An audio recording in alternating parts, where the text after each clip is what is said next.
Before we speak at length, I believe a change in surroundings is in order. I have more than ill tidings to share, you see. I sense others arriving not long ago. Through my communications with Heidelin have grown infrequent, I have learned enough from her to know these are your comrades. As luck would have it, they've already reached my abode. Come, let us join them.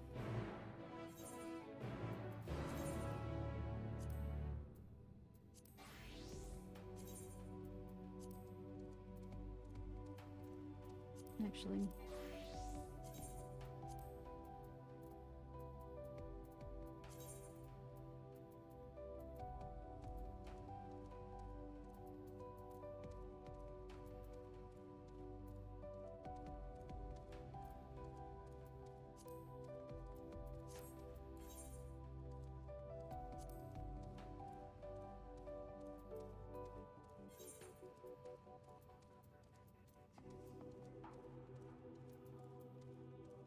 Supposed to get a weapon one out of this one, so...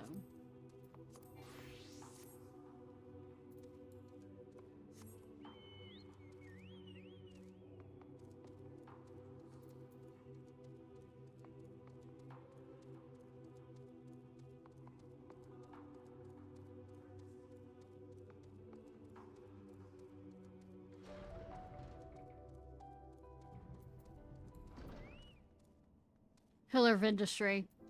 What do you have here?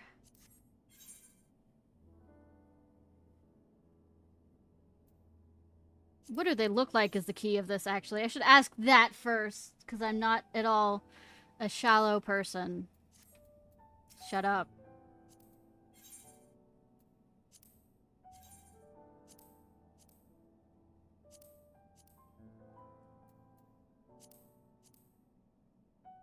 I don't like.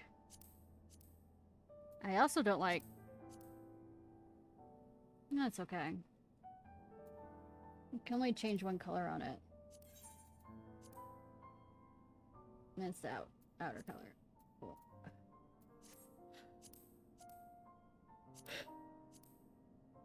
That's kind of cool, actually.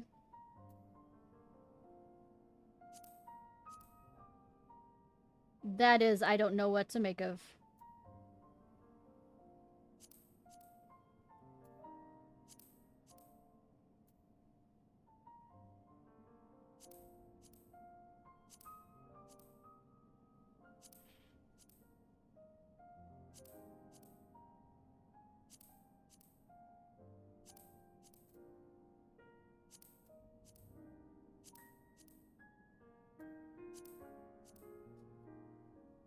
That's unusual.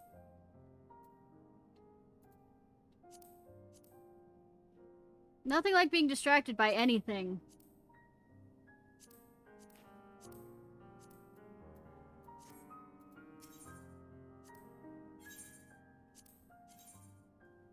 I am steam conductor.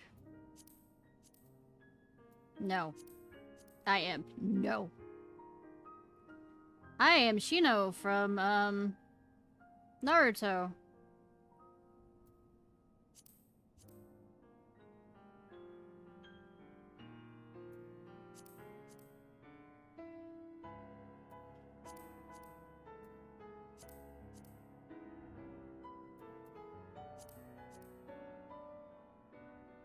Okay, that is something. Yep. Maybe presume this being a native of the moon? Kinda. Dare we ask what happened before we arrived? I killed a god?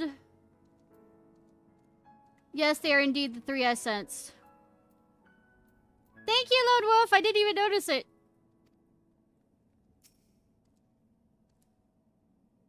I was busy being shallow.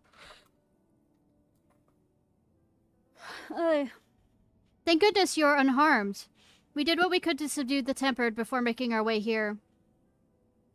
Not without casualties, unfortunately. Some few detonated explosives, killing themselves and others. The contingent's healers have their hands full tending to the injured and enthralled when we took our leave. Lest you wonder, Mistress Kirti has been delivered to their care. Serving as a conduit for Heidelin's power hath taken its toll, but she will recover in due course. As for Alphino and Alizé, they insisted on remaining in Garlemald, while we three rushed to your aid. It appears, however, that matters here have already come to a conclusion. It's not a good conclusion, though.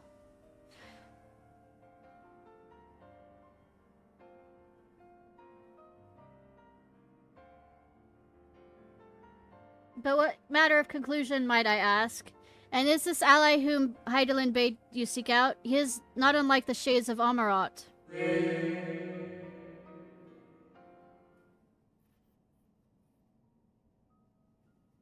Not unlike, perhaps, but not the same. I was created by Hydaelyn together with this place. It has ever been my duty to keep vigil over Zodiark, or rather, it was my duty.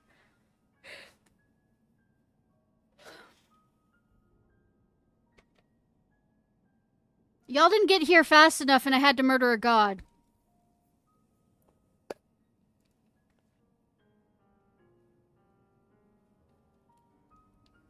Then Zodiark is no more?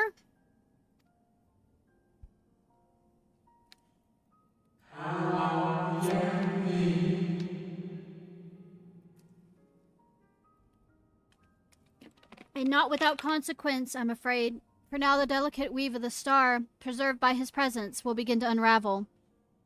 If you mean to observe the final days, you shall have need of...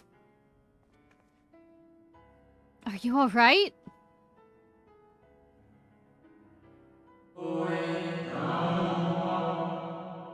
My attempts to forestall Zodiark's release has all but exhausted my strength. If you might allow me to rest a while, I will share with you all I can. Please do. You need not exert yourself on our account. These crystals contain records of your time here, yes? May we peruse them while we wait? By all means. If you wish to review them chronologically, might I suggest beginning those on the upper floor? I shall leave that to you, Ishnai, while I see what I can glean from the crystals on these lower floors.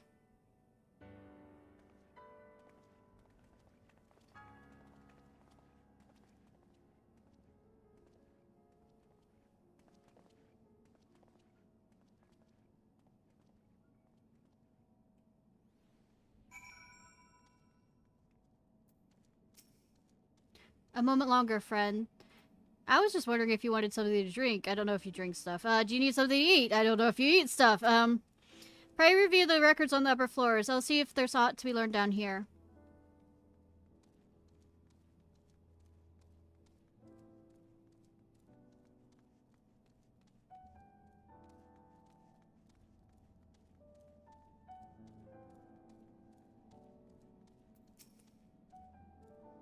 Zodiark defeated. While he may have been in an incomplete state, that's nevertheless an impressive feat.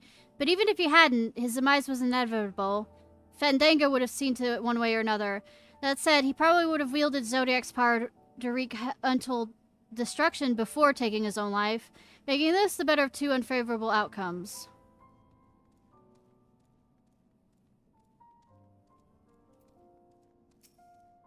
Dost thou suppose our host hath maintained his solitary vigil ever since the beginning, without rest or relief? If so, these records comprise the sum total of his existence. We must needs handle them with care.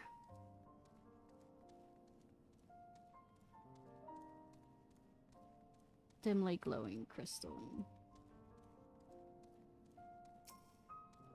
These crystals are almost as big as I am. Well, this one is, but...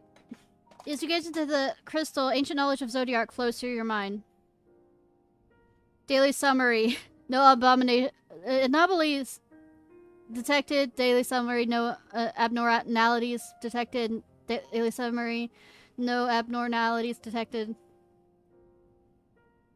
These appear to be records of a long, lonely visual on the moon, dating back to the beginning of Zodiark's imprisonment.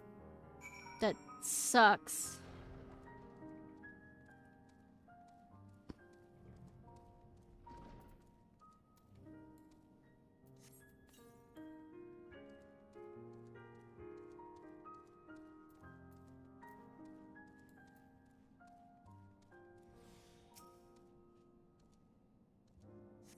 As you gaze at the crystal, knowledge of past calamities flow your mind, maintaining appears to tax Heidelin greatly.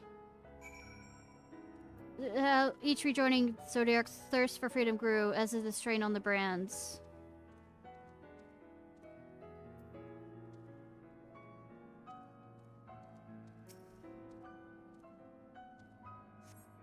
As you gaze in the crystal, knowledge of past rejoinings flow through your mind. The records describe the Watcher's efforts to prepare in event Zodiac broke free from his prison. The records go through describing maintenance carried out regularly with the Loperites, though it's not clear who or what they are.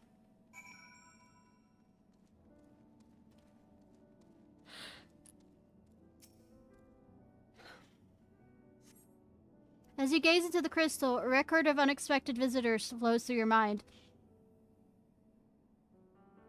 The records note the Watcher's musings when Elidibus was spotted on the moon, though clearly not for the first time. It is clear he and his brethren have a keen interest in freeing Zodiac from his prison, yet they have made no attempt to destroy the brands. Perhaps they prefer he remain hidden from mortal eyes until the final rejoining. Perhaps they realize we would never dare bring harm to Zodiac, so as long as he remains in prison.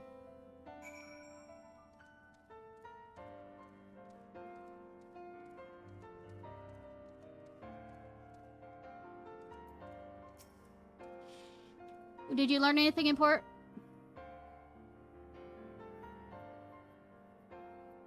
So, it is as we suspected. Maintaining the brands required a great deal of our energy and focus. And this cost has grown higher with every rejoining. That will explain why contact with her has become rather infrequent since the 7th Umbral Calamity. I too made a rather startling discovery. This heavenly body we know to be the moon was in fact created by Heidelin. When the Watcher said he was created together with this place, I thought he only meant this facility. Truly, Heidelin's powers are far beyond anything I could have ever imagined.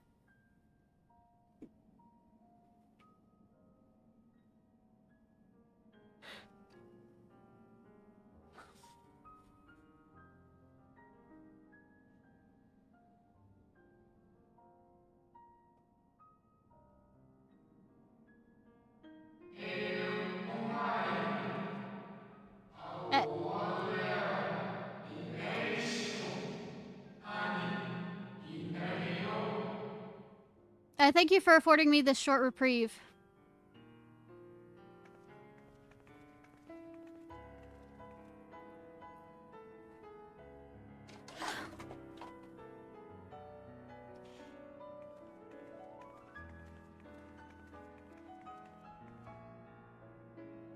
It is we who should thank you. The records stored here are nothing short of extraordinary. There is much we could learn of Zodiac and his imprisonment, but perhaps you could offer us more focused guidance. Pray, tell us of the calamity that came before and comes now again.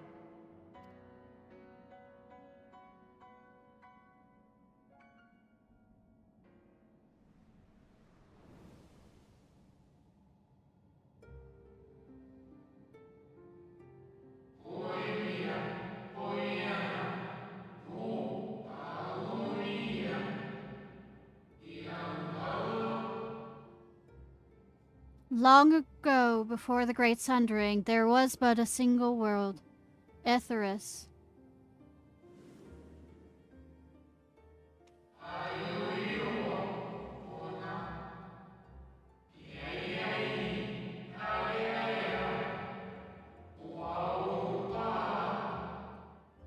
One day, from within the earth, a terrible cry issued forth, affecting a profound change on all manner of life.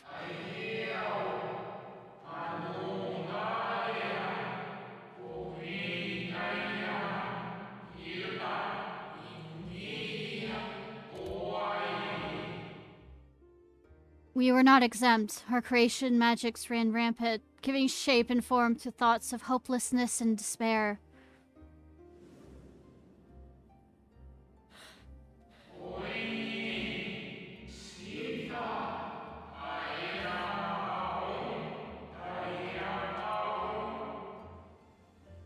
At first, the phenomenon was limited to a single region, but quickly, so very quickly, it spread and engulfed the whole of the star.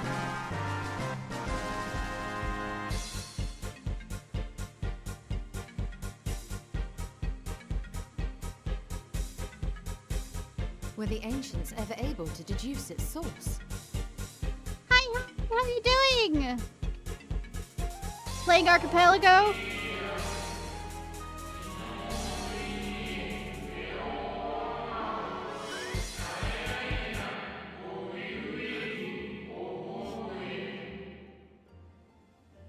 How did that go? They were not. However, the convocation struck upon a method to predict where the next corruption would manifest.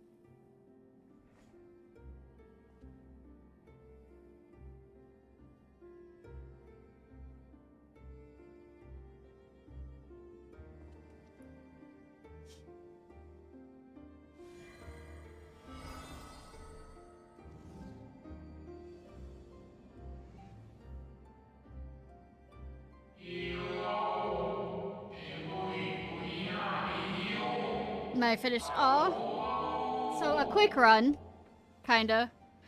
The etheric energies which flow through all of creation in the form of various currents.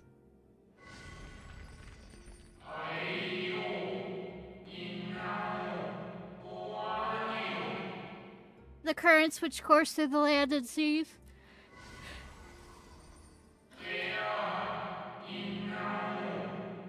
And those which flow through the very air.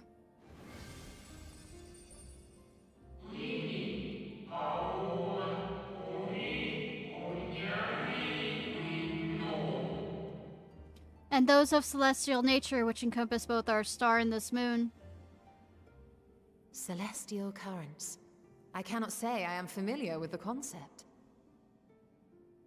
Ariange?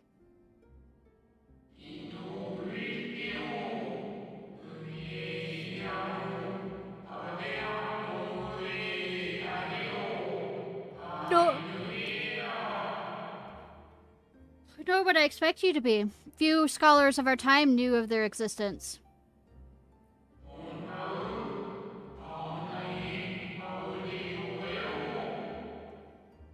Their invaluable knowledge help us better understand the nature of the calamity.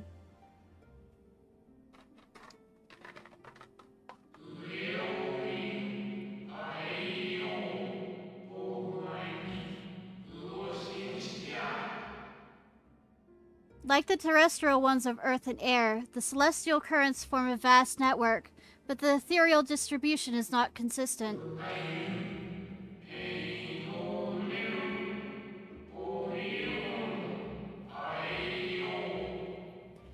The convocation soon realized that the inciting incidents occurred in regions where the flow was weakest.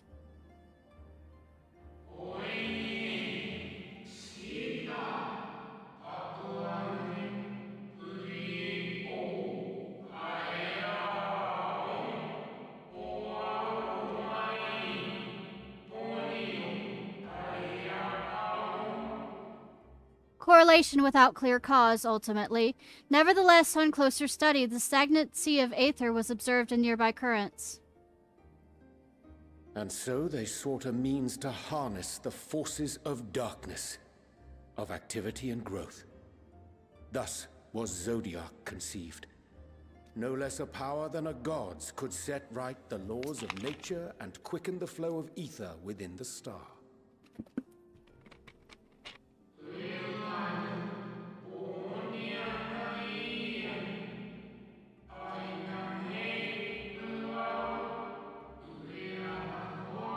We're in serious territory right now. Rar, rar, rar explanation. Precisely. With the advent of Zodiac, our end was averted.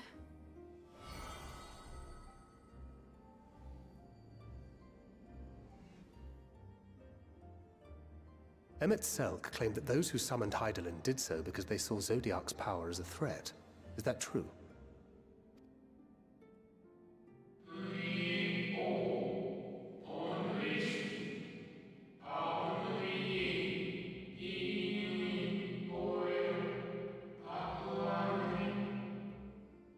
Indeed, there was a faction opposed to Zodiac's creation, but their aim was never to unmake him.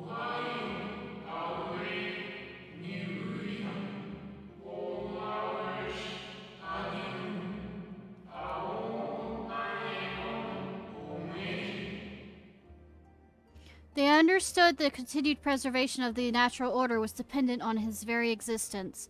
Until he could identify and address the underlying cause of the final days, he would need remain, for his departure would set in motion those apocalyptic forces once more.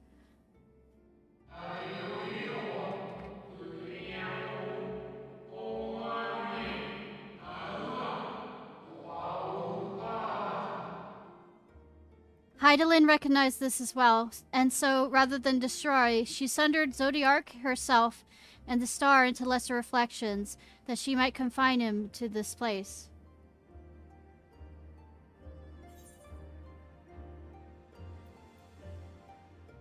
Then what she told me in the Ethereal Sea was false?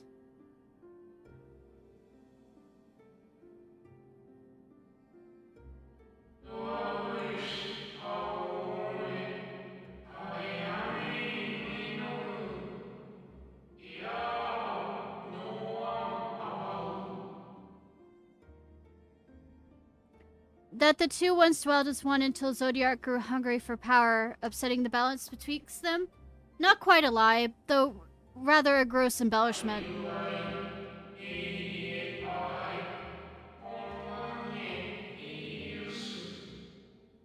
But knowing what you now know, you must surely realize why she opted to obfuscate and mislead.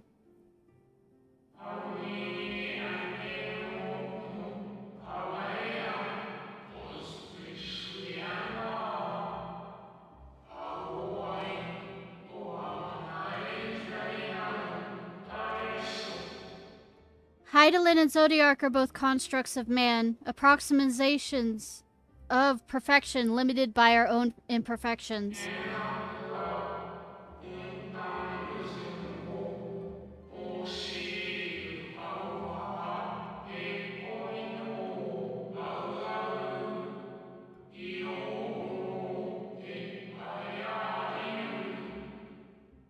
Zodiark was, without question, the more powerful of the two, having been born from the sacrifice of Ether's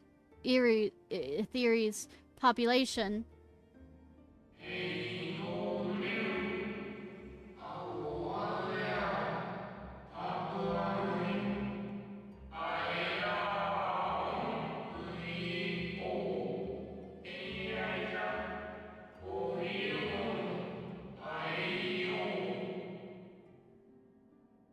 Thus it was necessary for Heidelin to commit herself wholly to his defeat. Still more effort was needed to confine him.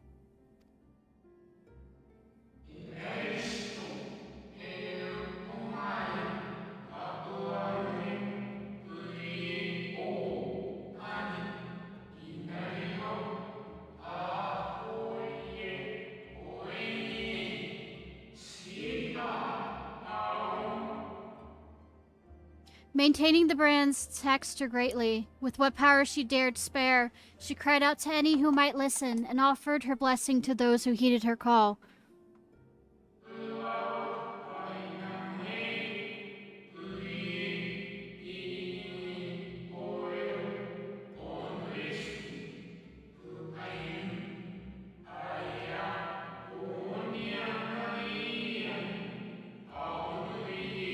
Yes, it is an awesome hat. Though it likely was in her power to do so, I believe she did not wish to speak of Etheres and her history.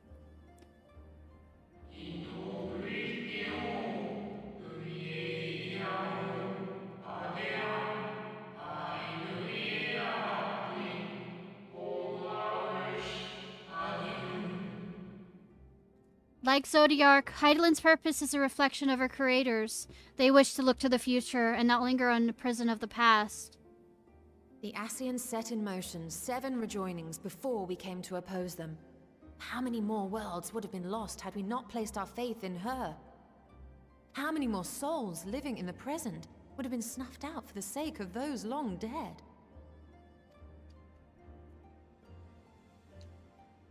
Well, in light of recent events, I see no reason to doubt your words. And even if Heidelin is not a god in truth, if Minfilia believed that we should trust in her plans, then I choose to do just that. Which brings me to a rather important question. What are her plans? Let's suppose we try but fail to stop this second coming of the final days.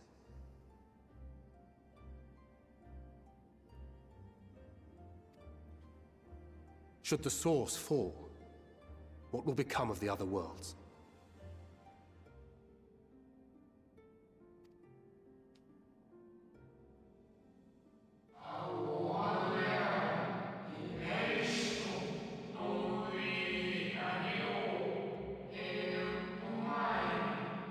Then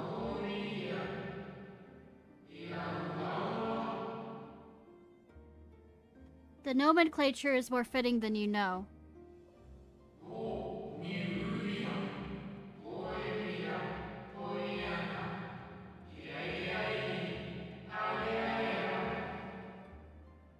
Bring ruin to the source, and its reflections will share its fate.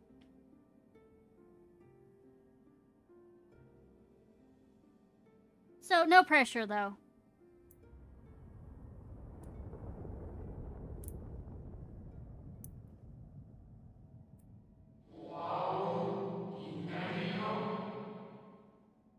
It is ready. Once ready!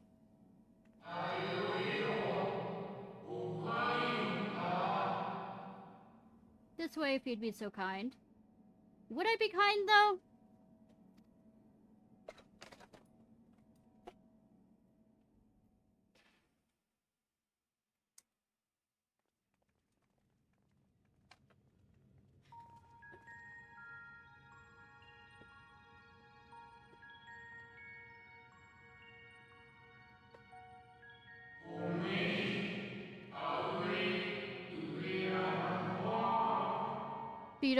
A beautiful sight, is it not? Yes, but what is it?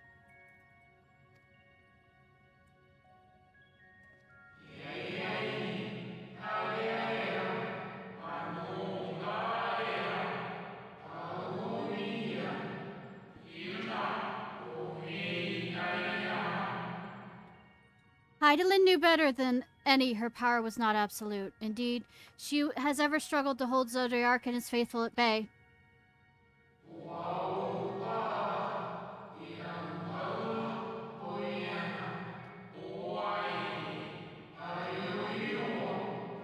An arc? Made a contendant. Sorry, even the worse. This moon is more than a prison. It is a vessel capable of,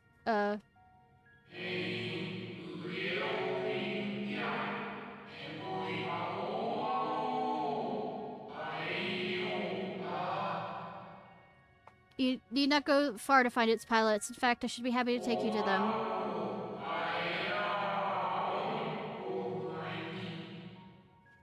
And fulfill my final duty as Watcher in the Dark.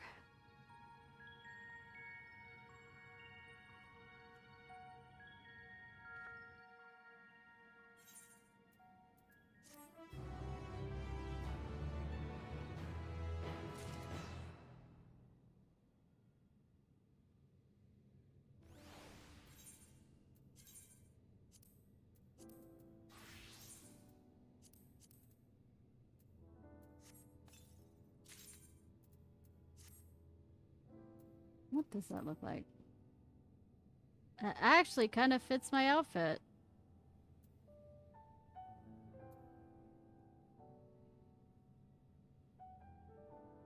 In fact, far better than the other stuff.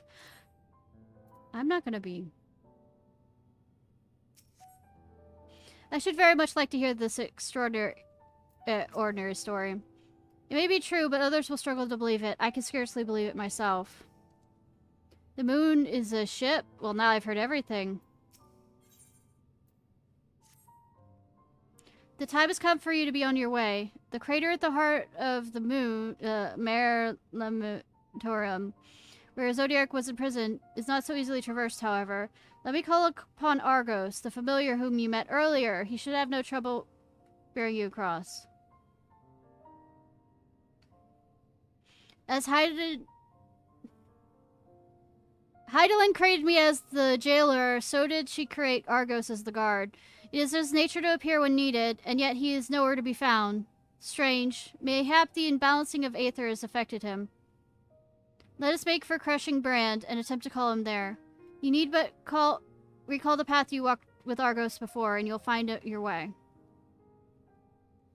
If he labors in service of Heidelin's plan, I see no reason to not do as he suggests.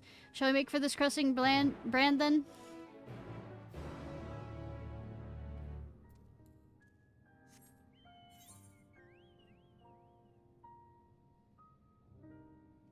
Well.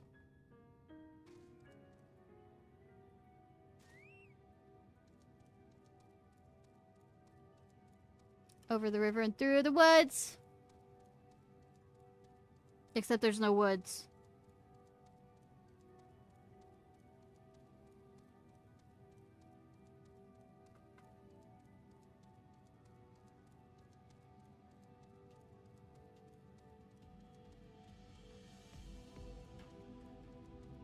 Oh, definitely it's haunted.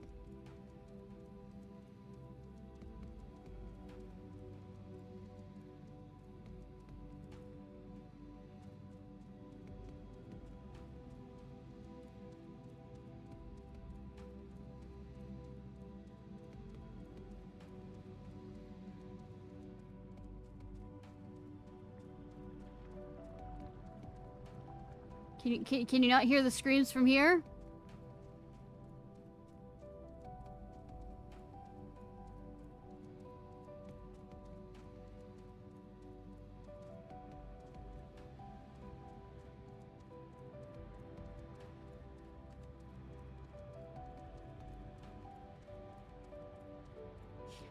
How you doing, Apocalypse?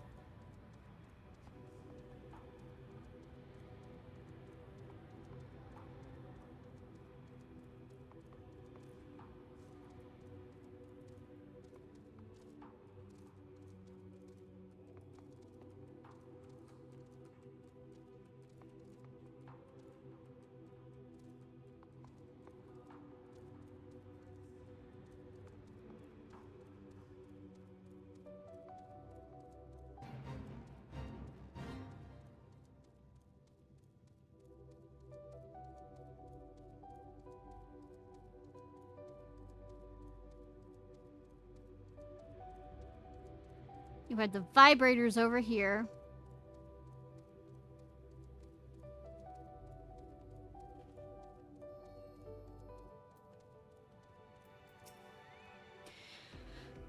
With little preparation, it might be possible to traverse the Foot-on Gap. Then again, it would be a long, long way down if one should slip. Perhaps another time.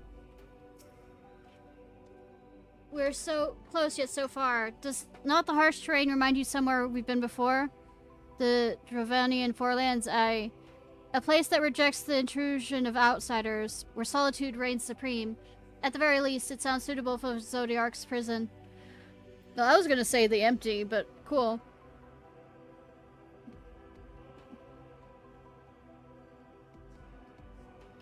Night could be prepare me for the boundless beauty of the Aetheres, shining shimmering amidst the sea of stars.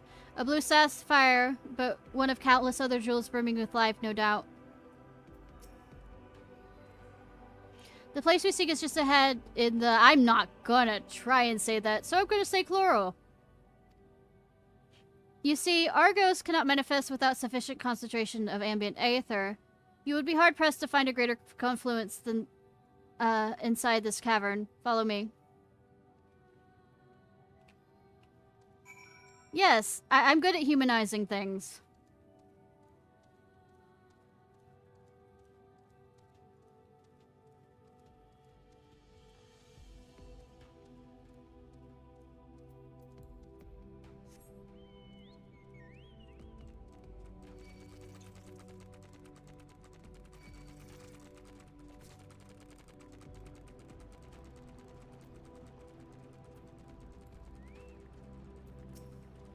Curious, this place doth remind me of Planet Any, the home of the new moon. The guardian of Zodiark's prison, eh? Blood-red eyes, slavering maw, and built like a behemoth, I'd imagine. Let's hope he's friendly. No, he's adorable!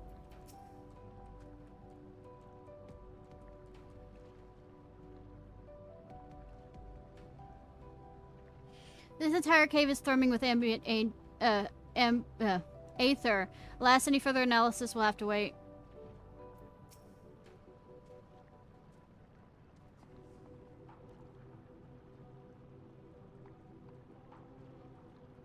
Cat, what did you do with the laptop?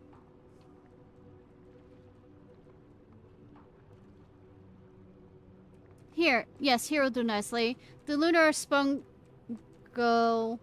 draw aether from the ground, which it then disperse in the air. At present, however, the ambient energies are not quite sufficient for Argos to manifest. Might you be willing to spare some of your own to help the spungi along? So that's what they are doing.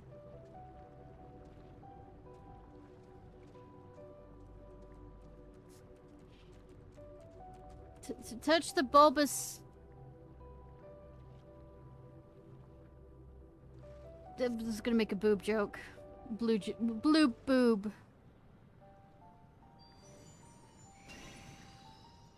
Hey, Argos.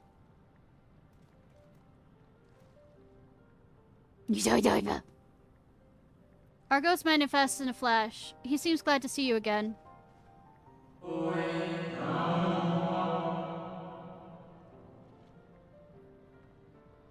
A most fascinating creation of Heidelin's, would you not agree? Should the needs arise, he can even create reflections of himself on a whim.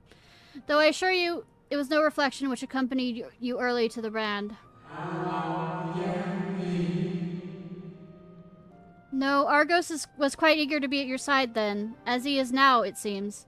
I cannot recall the last time he showed such affinity to anyone. Indeed, I thought him more likely to shy away from you and your companions. Perhaps it was more than a sense of duty that compelled him to aid you before. I'm just blessed by Heidelin, also main character. Also, he's adorable! As for your companions...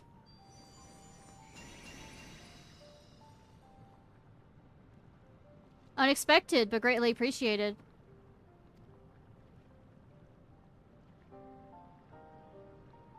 I believe you're all ready.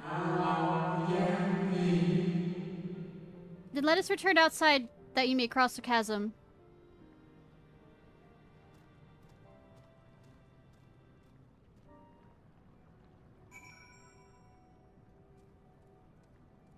Yay! You know, I always, Mom and I would watch, when I was younger, the, you know, the Westminster whatever dog show. That's where I got my love of Papillons.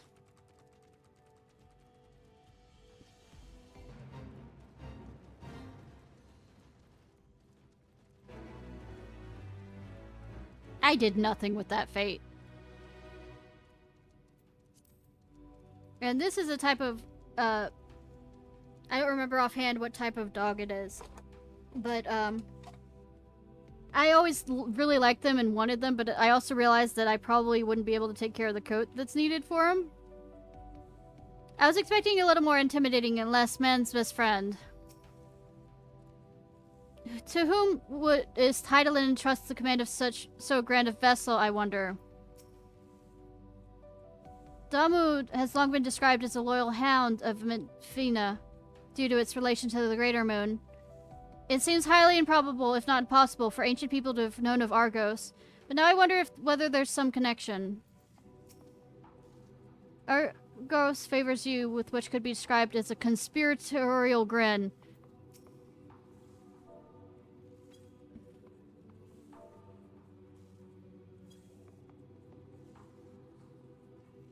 Sorry. Your destination is a structure across the Cradle of Darkness. Yeah, Argos knows some shit. This is a structure across the Cradle of Darkness, but climb onto Argos' back and he'll take care of the rest. Once you arrive, it should not take long to find the ship's crew. The facility is designed to rouse them from their slumber in the event of Zodiac's destruction. Heed their counsel. Together you may guide the star and its people to a kinder fate. This is where we part ways, but know that I shall ever be watching and praying for your success.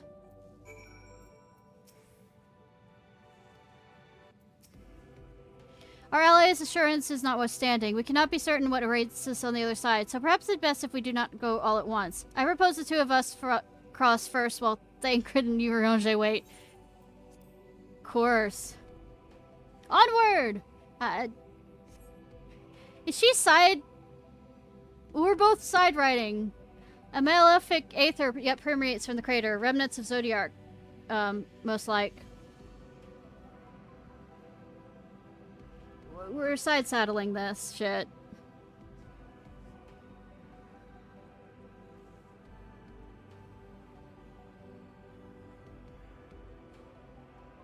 Just a little further.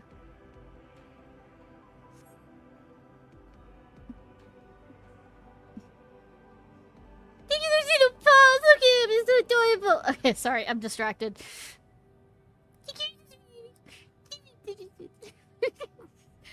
Paw beans!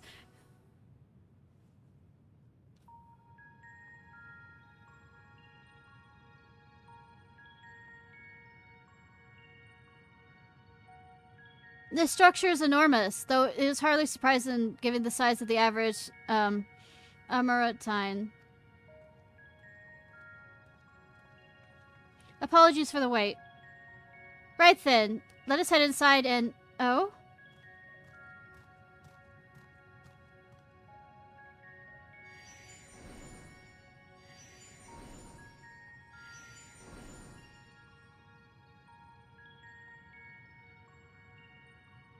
Most intriguing. A means by which he conserveth energy, mayhaps?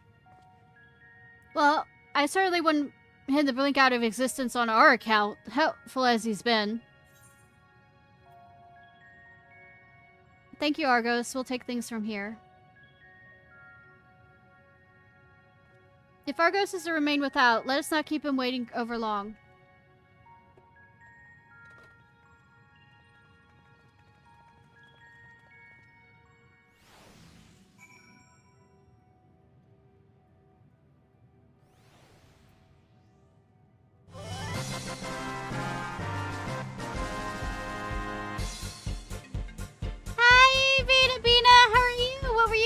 What are you up to?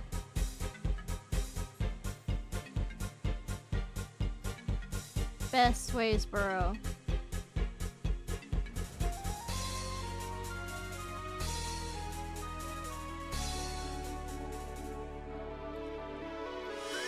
You know there's a way of kind of cheating with that. Is using, I don't remember which of the whether there's F4 or F5 where it just speeds up the movement of your chocobo. And welcome! Truly a marvel beyond description. It's a scale a reminiscence of Amarat, or rather, the replica we visited in the first.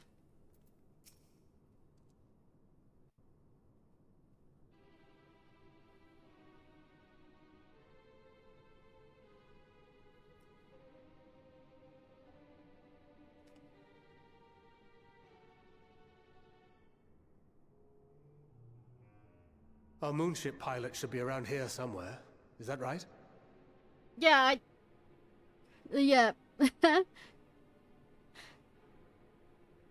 I feel sorry for anybody who's done it the long way. Moonship pilot should be around here somewhere, is that right?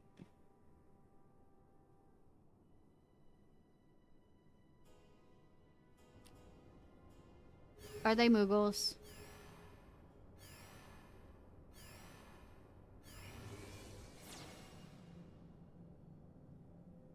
Moon bunnies! Oh my god! Moon bunnies! Are they gonna be the next playable race? Come on, please! I wouldn't play as them, but I think they're cuter than Lalafels.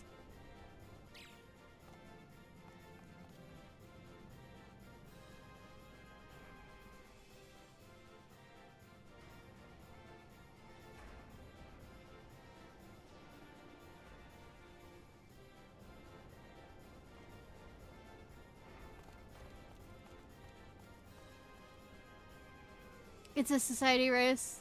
Okay.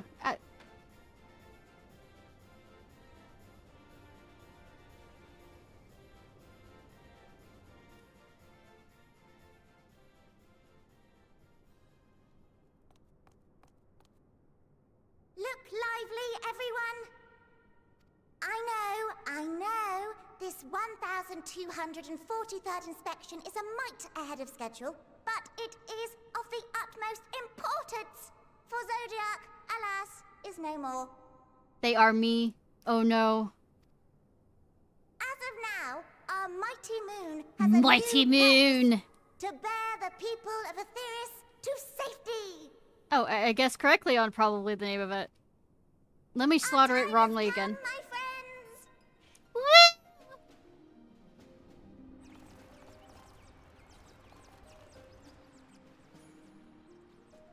We must be swifter than swift. There is much to do before our guests arrive. I They're already expect your here. workstations to be immaculate. And don't forget to relay our signal to Aetheris. Questions? Yes? No? Maybe so? No? Maybe so, yeah. To it! Say maybe so. They aren't hopping! I am disappointed.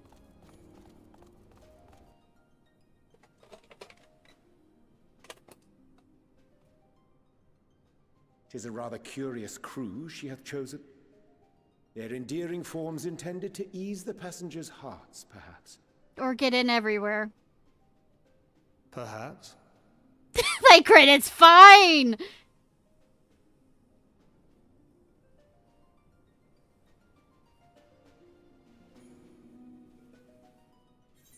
You trust Lalafelds, trust the trust the small little things. Given the present crisis, Heidelin doubtless sought to facilitate cooperation betwixt pilot and passenger. Indeed, would require a heart as hard as diamonds to raise one's voice in anger to beings possessed of such profound saccharinity. I find Yonje's reasoning somewhat flimsy, but the crew seems amicable enough. Tancred's dumbfounded expression suggests he's still struggling to comprehend the spectacle he's just witnessed. For crafters? Yeah, a single word. Yes, I know. They must be the Luperites mentioned in the Watcher's records. Not what I expected, but the Watcher did beat us to their council. I assume they are the ones that the one that gave the rousing speech was their leader, though we might have to ask about in order to track them down. Come, then, let us be about. What, you can't tell the difference between them? A hairy situation. A Usagi situation. Hardy har har har. Sorry, bad joke.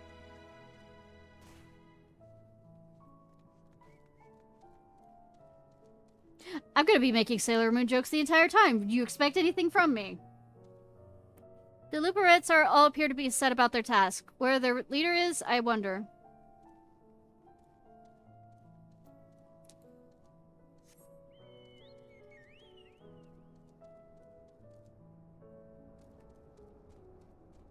Boosting way.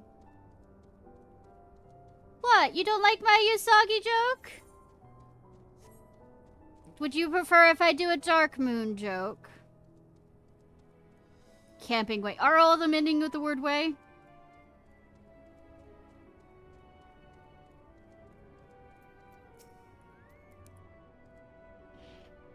Such a fascinating apparatus, though it's hard to believe it could house so many crew members. Even so, there's nothing here to suggest other types of accommodation. Pudding way. Is there a Hemingway? Did I mention a Hemingway? Did I see you one? Trading way.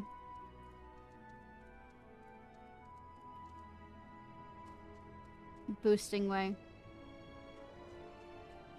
The Hemingway one better be him clothes.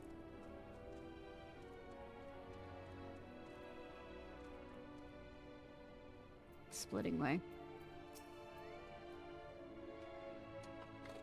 I only saw them from a distance, but their fur was brown, if that helps at all. Yeah, I noticed too. But also they were wearing a lighter blue. A more robin's egg blue. Rather than the royal blue that they're doing.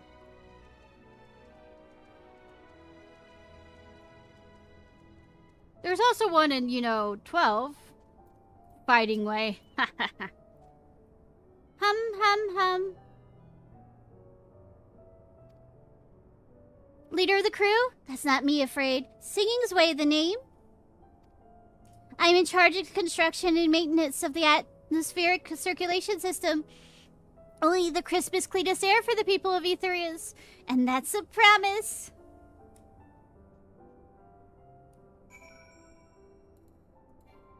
Yeah.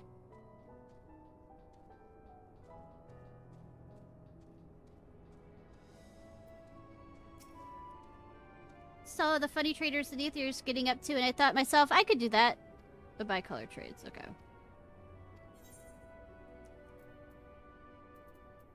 Mouse. Actually. Some of those are disturbing.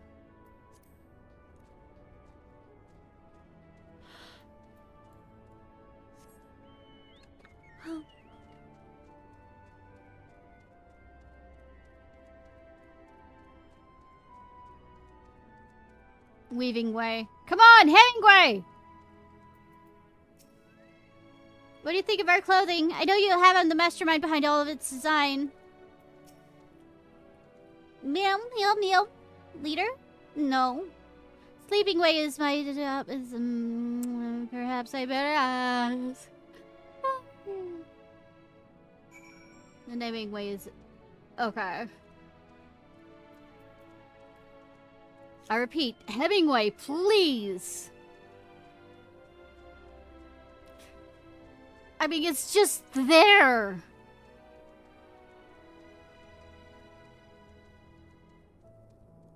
I said Hemingway, not Hummingway.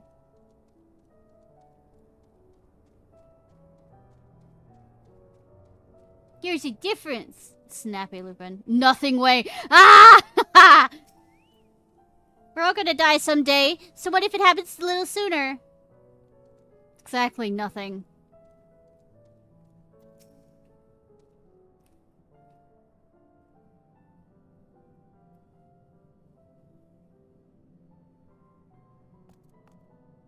What?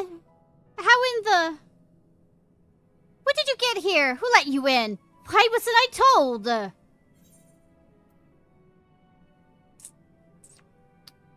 Take me to your leader. I'm a cat person, actually. Take me to your litter. Sorry, bad joke. Leader? Yes, Look no further. I am the one you seek.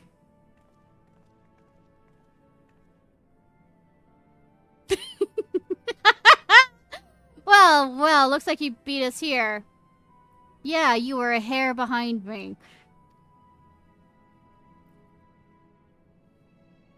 Your friends, I take it? This is all of them?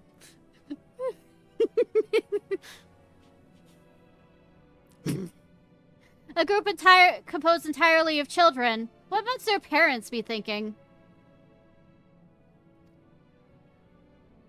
This isn't a nursery after all, though perhaps we should build one. Or did we build one already?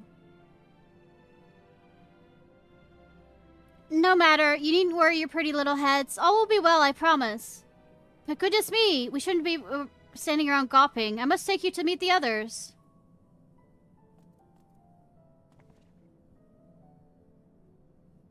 If you could run along back towards the entrance, you'll find a path that leads to the central platform on the upper floor. There's no wrong way to reach it, but it's the large glowing ball at the center if you should find yourself lost. I shall gather the others and meet you there. Well then, back to the upper floor it is. I know, right? Yeah, I was gonna say, only Ish is child size, yeah. No, it's not just child size. I am, you know, compartmentalized. Sized.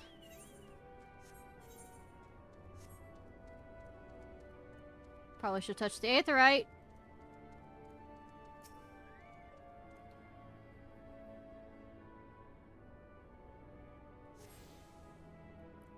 Pretty much. Where's the primal? Where's the primal? Let me out of the cage! Let me out of the cage!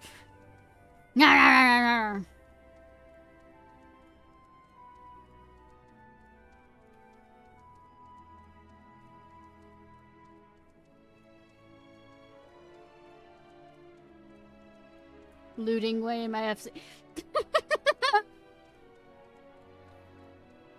If it's not a Lalafell with bunny ears, he's not doing it right.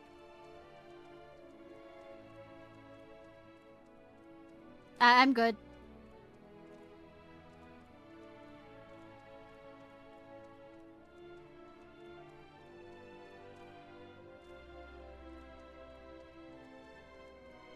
You can keep him.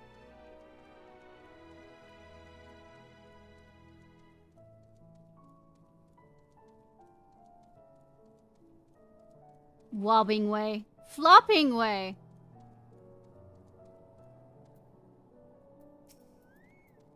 Oh dear, didn't expect to meet people person here. Whatever shall I do?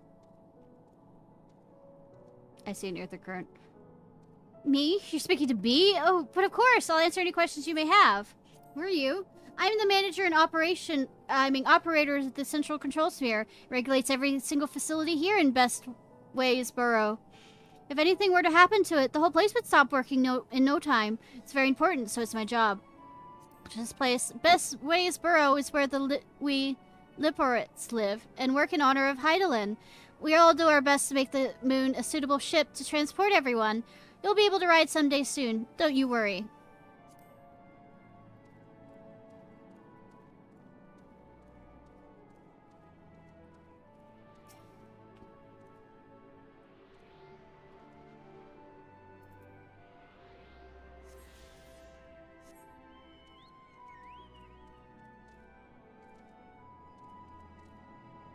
Oh, it won't let me go through the middle.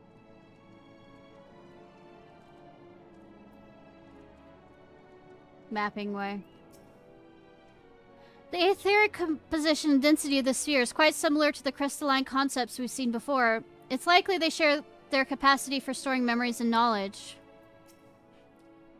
Given their size, getting from one end to this place to the other must be exhausting. I honestly don't know how they do it. It's astounding how much the Luperits, despite their diminutive stature, are able to maintain such gargantuan facilities.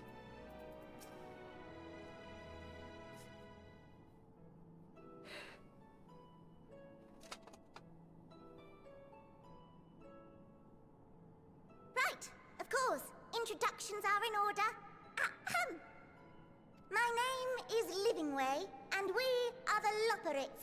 Created for the express purpose of commanding this ship and bearing the people of Atheris to a brave new world. More specifically, Dr. Livingston, I presume. I am the one whom she charged with the execution of her most vital plans. You might say I'm her right paw. I didn't realize Heidelin had any humanoid figures that actually had appendages. Livingway's the name. Map reader and navigator of the heavens.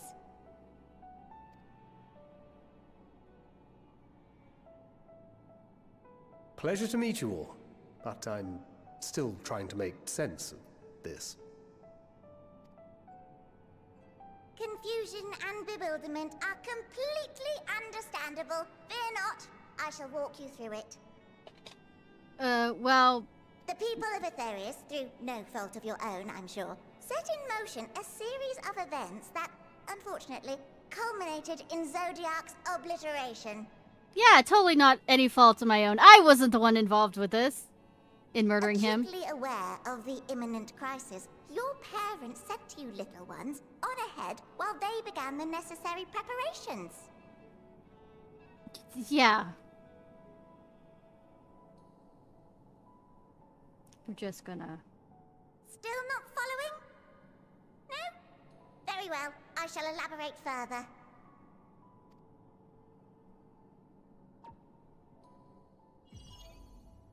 We're gonna Cosmos Canyon this.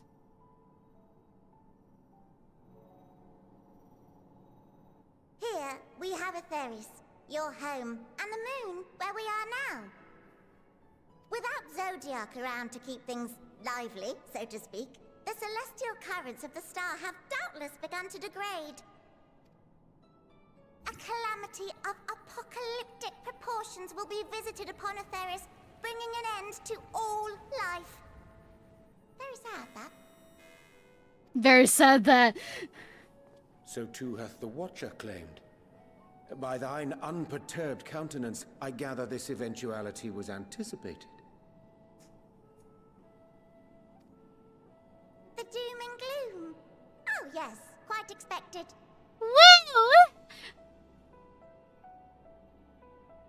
Imagine, if you will, that Atheris is a delicious carrot that I've forgotten to eat and left out in the midday sun. You have carrots up here? The most earnest wishes or prayers will not stop it from rotting to the core. So sadly, there's nothing to be done but to abandon said carrot, Atheris, in case the metaphor is lost on you, to its grisly fate. Fuck that. And this moon will serve as the vessel to deliver us to a new home. Just so! We will gather up as many people, supplies, and resources as our stores will hold. And then, once everyone is aboard, it's off to another star. Woo! Easier said than done, admittedly. For one does not simply hop from star to star on a whim. Which is precisely why we've spent countless years constructing the most propulsive of propulsion systems. We ought to make it to our destination in 2 shakes of a rabbit's tail. Do you have tails? I haven't looked. Impressive technology. I dare say it is beyond anything we have ever seen. No need to shower us with praise. All we've done is faithfully carry out the instructions left to us by Hydaelyn. Back in the old days, when she was still just Venar, she was dedicated to the study of the world and its inner workings. And the Watcher, the real one, not the simulacrum you met, was one of her fellow researchers. We and this wondrous vessel masquerading as a moon are products of their knowledge and know-how. There's certainly more to you all than meets the eye. They aren't Might Transformers, I ask though. where exactly you intend to take us? We identified a few promising candidates for resettlement some time ago, but we cannot guarantee that they are fit for habitation. Moreover, the ship can only travel in short bursts. We intend to go down our list, hopping from star to star, until we find one suitable for resettlement. No need to worry, though. The vessel is being refurbished with accommodation for an extended stay as we speak. While we did have to rely upon outside help to determine what amenities were essential, I dare say we have risen to the challenge. Help? From who? From you and yours! Who else? Each time we woke to perform regularly scheduled maintenance, we were greeted by the resources you sent us. What better way to learn about preferences and proclivities of our present-day charges? What? Ah, but you're still adorable little children. Perhaps your elders were responsible for the deliveries. I'm not sure what led you to conclude otherwise, but I can assure you that we are all grown men and women. I mean...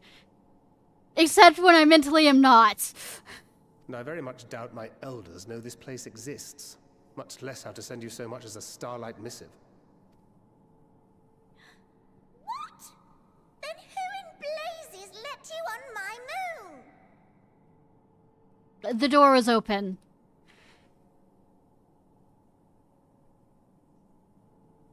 Hydaelyn herself led you here. You don't say! Well, that's really not children. Then why are you so small and stunted? Like little baby carrot people.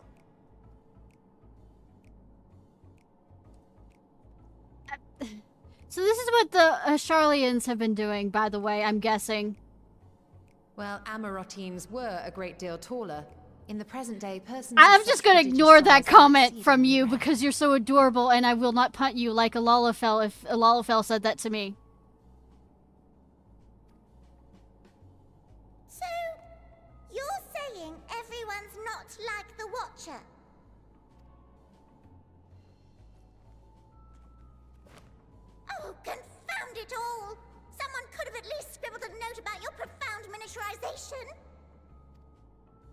That tome in thy possession. Oh, this? One of the first books sent to us. A compendium of the people of Aetheris, with a few blank pages at the back for minor corrections and updates as needed. The sum total of our knowledge of your kind is contained in these pages. I thought it was abridged and made small for our benefit, but this isn't a regular-sized book, is it?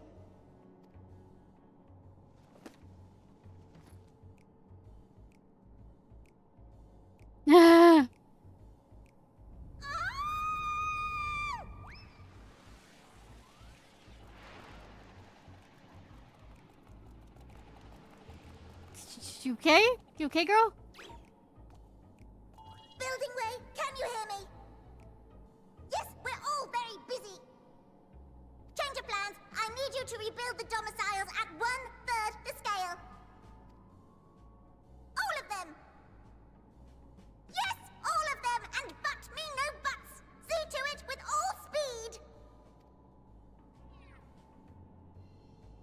Perhaps you could tell us a bit more about your terrestrial collaborators. The Charlians. Yes, in due time. But first, I'd like to hear more about you, if it's all the same. I'd rather not risk any other complications due to outdated knowledge of our passengers-to-be.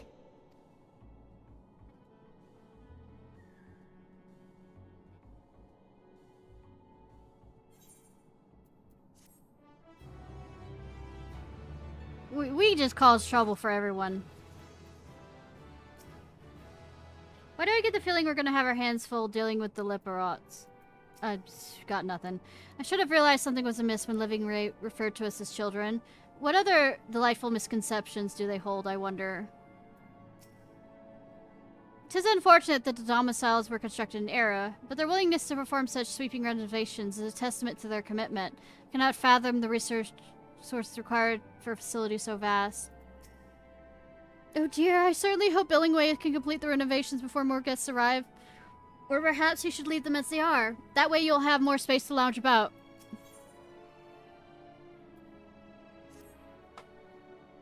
Alright, I hope you sleep well, Wolf.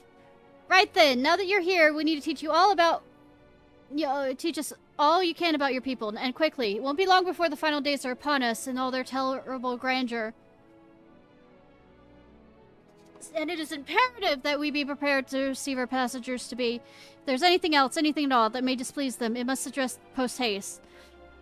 And address it we shall. Here at Best Ways Borough, we have assembled everything required to offer our guests the best way forward. Ha! Ahem! We have produced the myriad of amenities we understand to be essential for day-to-day living, and I wish to hear your opinions on them. I'm sure we are all worked up in appetite, so why don't we start with the food stuff? Meet me at the curatorium, and we'll see our filling our bellies. I have a feeling that this is going to be Charlian-type food. She does not want for enthusiasm, and the notion of Aetheris rotten to its core, being a matter of course, is rather concerning, though. Nevertheless, let's take this opportunity to learn more of the Loperots in this vessel.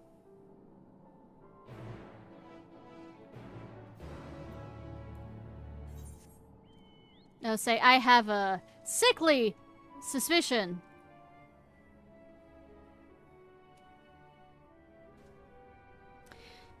that the Charlians, in their inability to cook,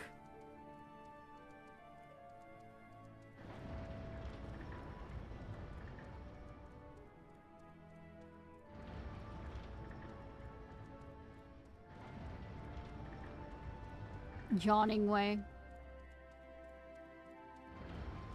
hopping way.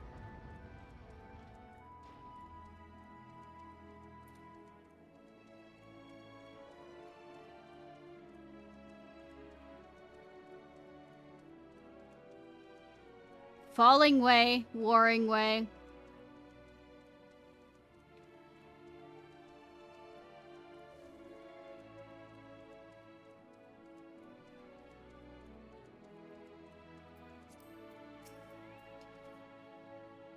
Hast thou spied a particular sentinels patrolling the vicinity? Approach them with caution, or better yet, not at all, for they make no distinction between friend or foe.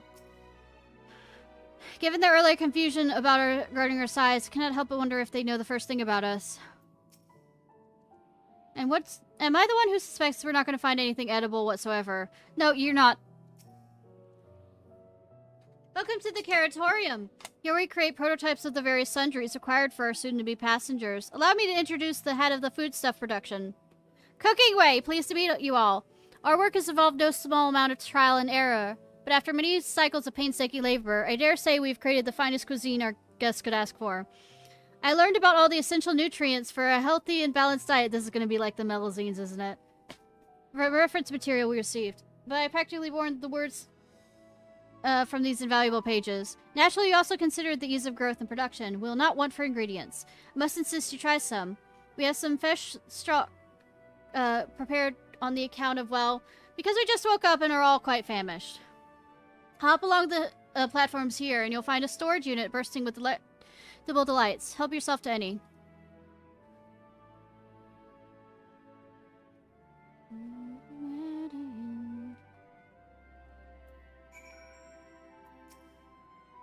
I'm eager to hear what you think of our work. I'm sure there's some small room for improvement. Yeah, I'm confident you'll be satisfied. One serving is never enough. You will come back for seconds and thirds. I'm sure of it. I'm so sorry I'm gonna hurt your feelings.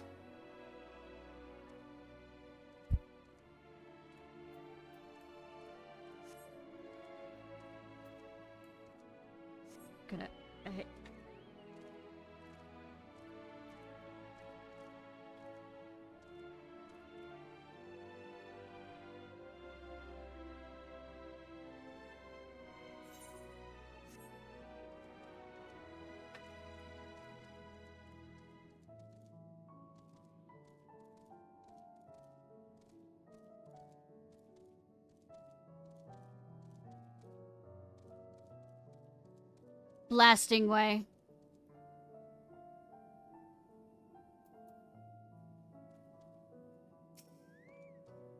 You open the storage unit to find rainbow-colored assortment of carrots.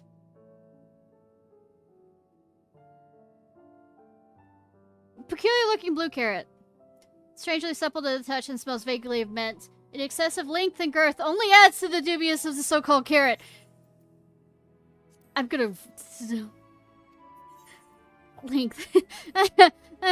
Well, it's not particular spell. Speaking of, the yellow variant is unusually light and springy. These qualities, together with excessive length and girth, would lead anyone to question whether it is indeed a carrot. Gonna have to... Ominous. The soft texture and redolent aroma of this crimson creation belies its staggering weight. The excessive length and girth, only compounded by the mysterious, leaves you to protect the nature of this carrot. Sure, why not? I need something that's lengthy and girthy. On second thought, you elect to simply take an obscenely large carrot for now. Due to its bizarre qualities, it would be prudent to ask Cooking Way whether it's safe to eat first.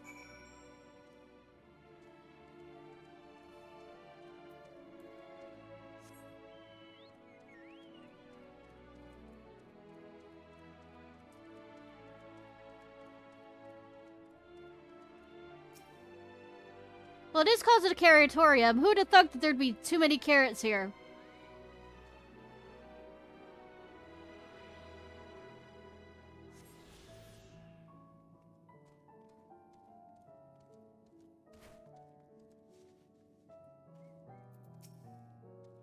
So, did any of our selections set your mouth watering?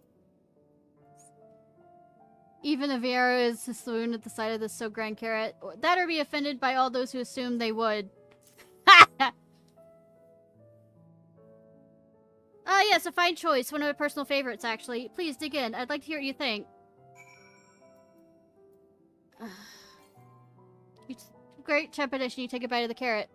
The carrot is oddly tender, but as you begin to chew, a rich aroma fills your nostril. A newfound vigor begins swelling within you. The rumbling of your stomach, however, suggests it may be simply indigestion. You suddenly find yourself full of vigor. An iron carrot. Oh, we got the jazz music here. What do you think? Unlike anything you've ever tasted, yes? The iron carrot can be difficult to digest, but with the boost to endurance, it promises it to make a perfect meal before a day of heavy lifting. We have plenty of other varieties too. Bleeding carrots to improve blood flow. Dream carrots to help with sleep. You will see, we have a carrot for every occasion.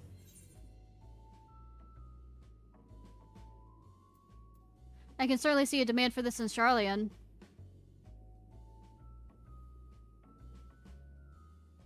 Charlian, what the blaze is that? I take it you two had a wide assortment of carrots to choose from and not else. Yes.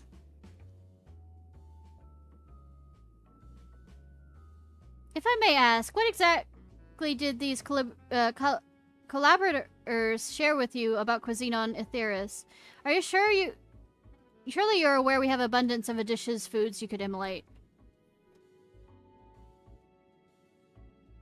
Of course we are, but, well, it was only quite recently that we established contact. Even holding a conversation was a struggle at first, so imagine our supplies when they sent a mountain of books and documents with no clear instructions. The sheer amount of information was overwhelming. It wasn't for that encyclopedia I found, we would have been at loss where to begin. So we decided rather than divide our resources to prepare for a variety of middling and potentially unsatisfying meals, it would be more efficient to devote our efforts to the production of a single perfect food. Oh, that's all well and good, but one cannot live on raw carrots alone. Have you considered cooking them? You mean steaming, boiling, roasting, and the like? I suppose we could prepare the carrots in another way. But our primary concern is efficiency. And what's more efficient than sinking your teeth into the carrot fresh from production? Rather strange approach to take for one named Cooking Way, isn't it? Gardening Way, Farming Way. Well, technically speaking, Cooking Way isn't my given name. When first created, we were all named in the old tongue, you know? That otherwise impenetrable parlance that the Watcher speaks. After we received a great tome of words, a dictionary that is, from our collaborators, we learned your language.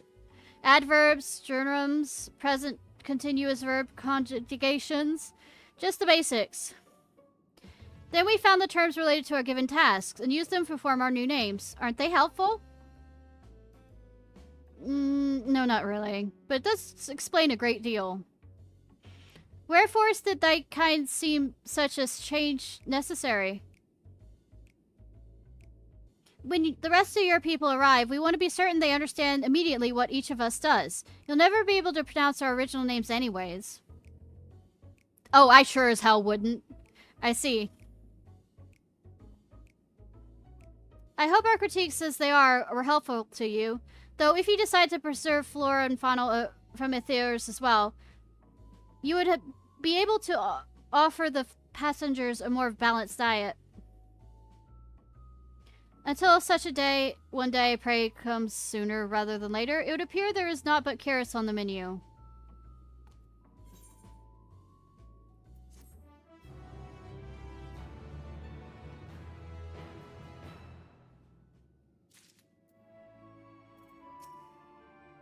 I hate to admit it, but I did rather like the carrots.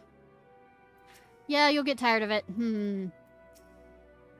Well, I'm sure the Loperites would hop at the chance to expound upon carrots in exhausting detail. Perhaps it's time we moved on. Tell you more of the moons. I think we've had our fill of carrots for now. Let's move on to other necessities, shall we? Our clothing production is sure to impress. This way. Hemingway! Hemingway! There has to be Hemingway. Please. Please. It's just right fucking there.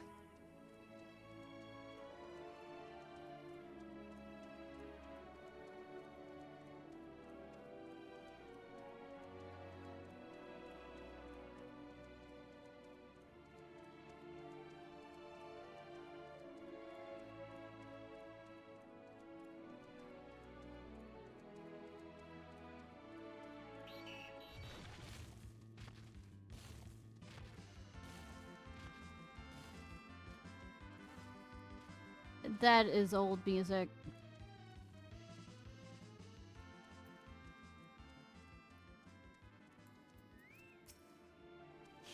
Do you suppose the clothes they prepare will be grossly oversized as the carrots? Probably. Garments born of the habits, crafted with methods of ancient and forgotten. Dress befitting we who walk in shades, stewards of esoteric. It's hardly the sun silk tapestries, but perhaps we'll be pleasantly surprised. Here we are, the apparel production station. We've chosen to employ more traditional methods for this task. Creation magic. Heidelin in her infinite wisdom blessed us with the self-same affinity of magic her people possessed. We have other amazing talents, of course. I know you're dying to hear them, but I will regale you with the details another time.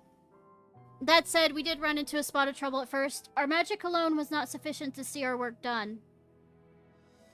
In the end, we discovered crystallized aether was a wonderful catalyst that could provide us with the extra viz we needed. My, how resourceful. Ah, the sweet sound of recognition. You'll also be impressed to hear we've read all about your habit of changing attire to match your chosen profession. For the sake of efficiency, I presume, this has been taken into account with our designs. But why take my word for it, when you can simply try on our clothes? Make yourself known to the workers and they will see through the rest. Hi, Ruby Arch, how are you? Chocobo extended warranty. Say, I'm good. Say, though, mind you, having your feet out every 30 minutes is kind of no fun. Anyways, nice to meet you, Ruby. Welcome to the stream. Make yourself known to the workers and they'll see to the rest.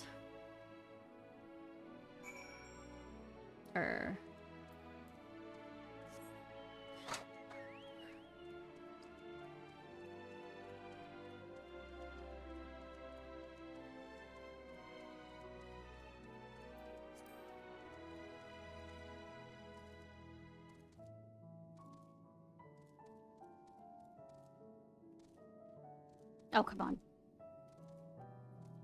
Chocobo's having a hard time jumping up. Restlet. It's you! One of the visitors from Mythiers. Goodness me, Mapping Way, wasn't kidding. You really are smaller than the Watcher. Oh, right, you're here to try on a set of clothes, yes? Would you have me fashioned for you today? A fashionable yet refined ensemble. Yeah. I mean, I guess. Fashionable, right? This will only take a moment. But it's all gonna look the same.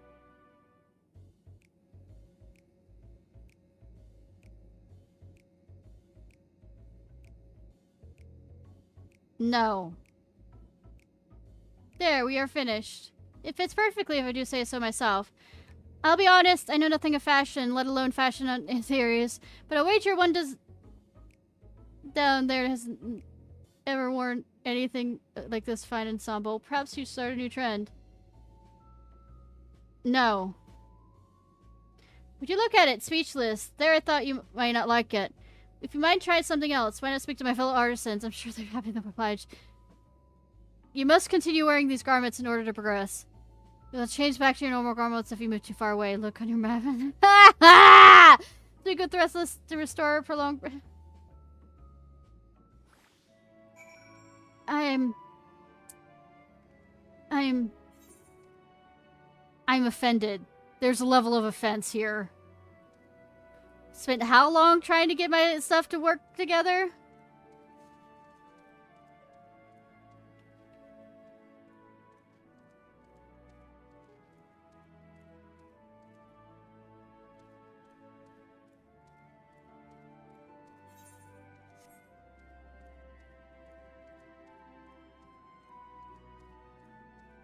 Thancred's gonna laugh at me and I'm gonna kick him in the shins. That's how this is gonna work.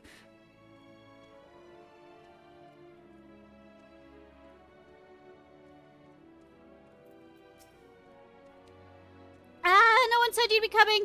How can I help you? You wish to try my clothes? Really? Of course, it'll be my honor. Do you have anything in mind? I'm looking for clothes with an altogether different design. I think I can handle that. Let me see. This should do it.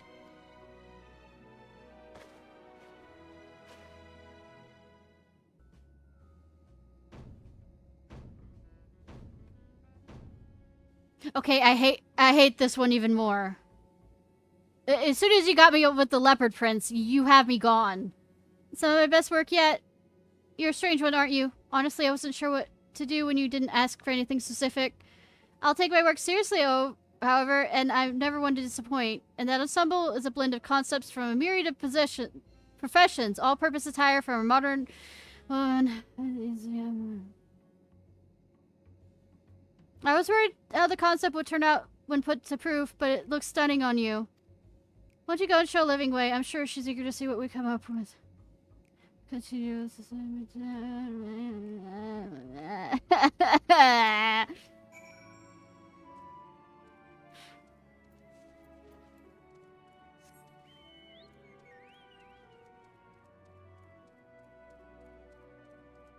I'm quite sure the potato sack looks better than what I'm wearing right now.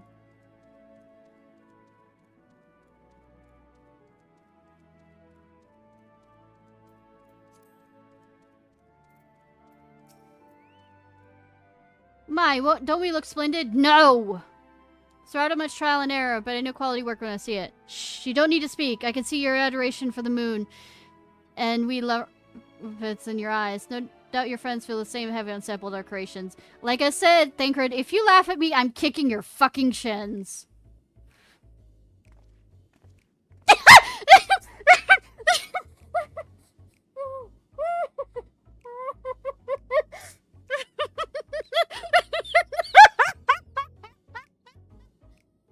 Thancred, if you laugh at me, I am absolutely still laughing at you.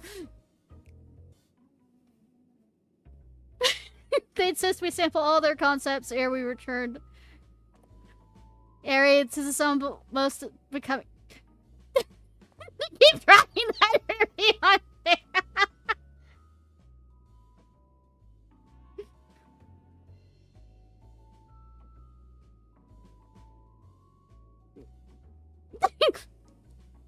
I think it's past time we return these clothes. Thank you, Agrid.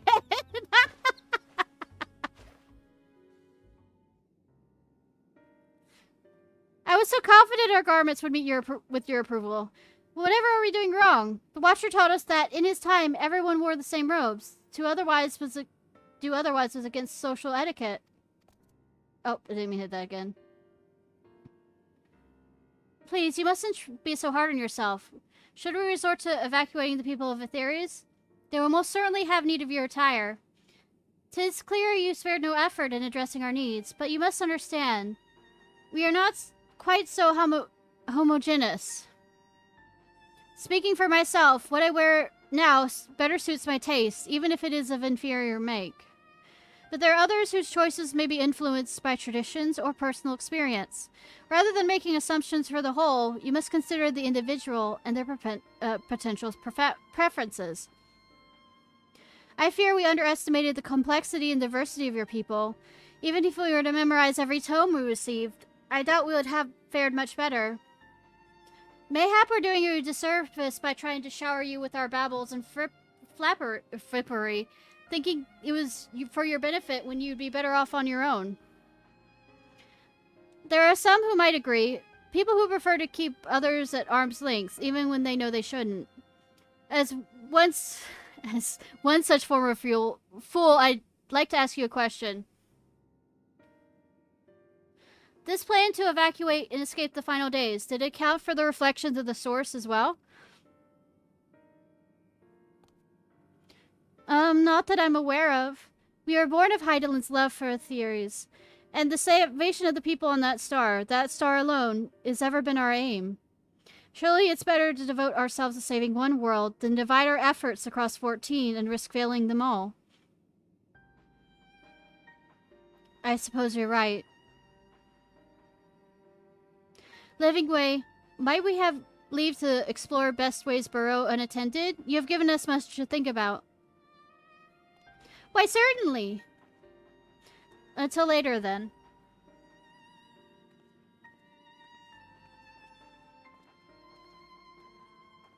If I may, I should like to accompany thee a little while longer.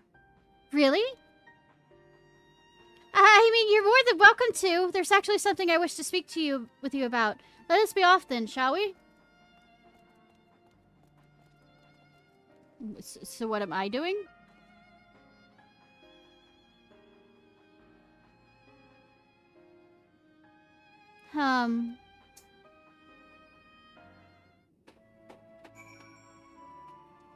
Good that the game showed me where to go.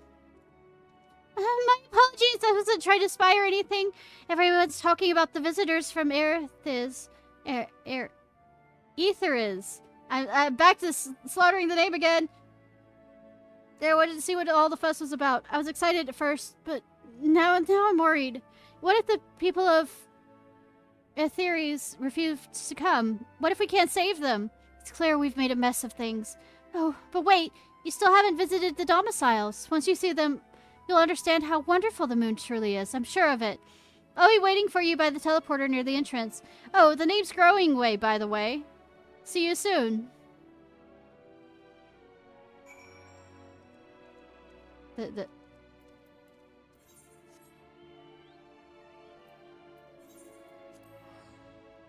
Teleportation.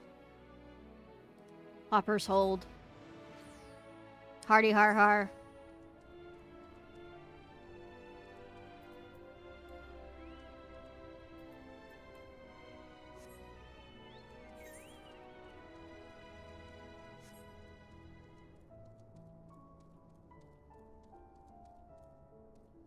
Wait, right here.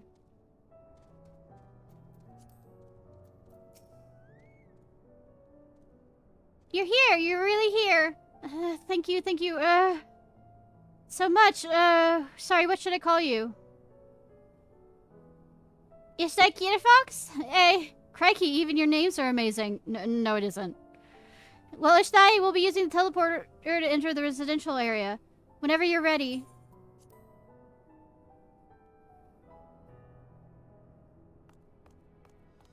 Ready in the teleporter.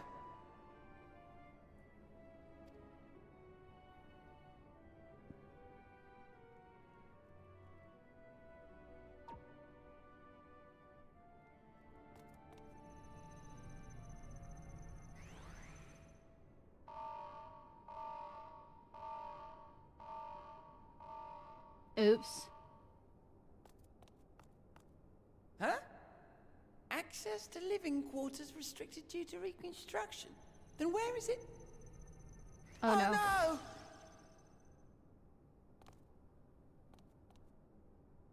Yay!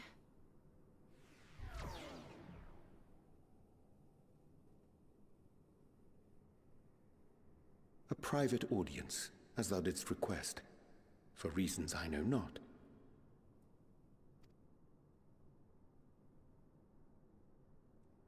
Wow, look at that.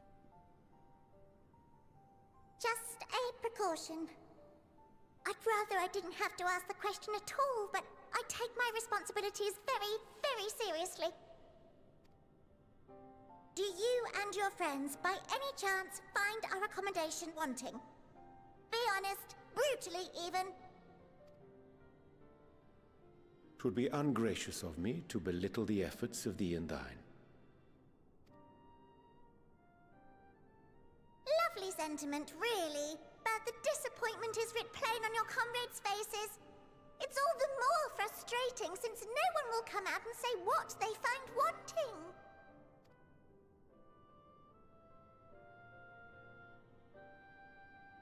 If there are faults in our work, we need to know. We can, we will do better. But time is not on our side. No. The final days will wait for no one. If your people are to be saved, we must take quick and decisive action.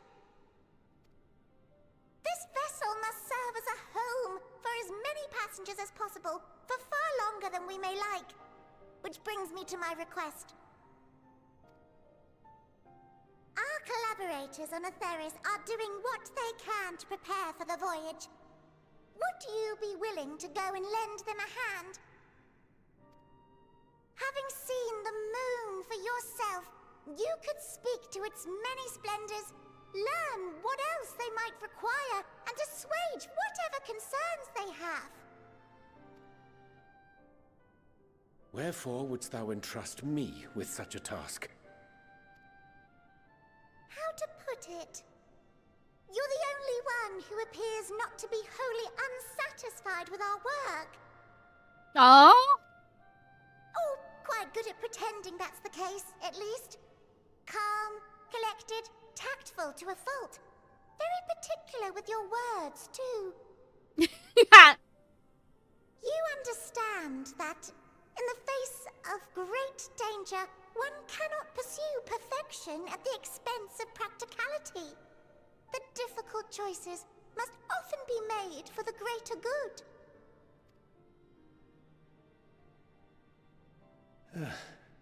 And so fate doth conspire to set my feet upon this path once more. Come again? Ah, idle musings. 'Tis no trifle thou dost ask. Yet full well do I understand the urgency and necessity. At least he can't lie to us because we heard it. Oh, dear me! Dear me!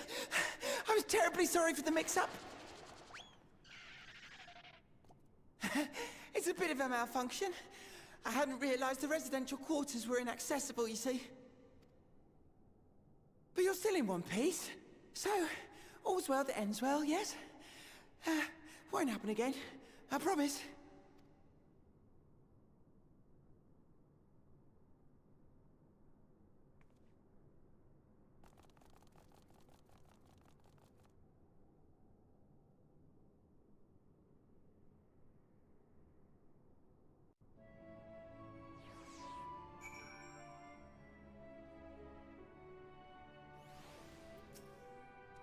Gosh, that was embarrassing. I promise to be more careful from now on. Since the residential quarters are closed for now, I rerouted the teleporter to allow travel between floors instead. Hopefully it provides useful in the meantime. Shame you couldn't see it, though. You really would have liked it.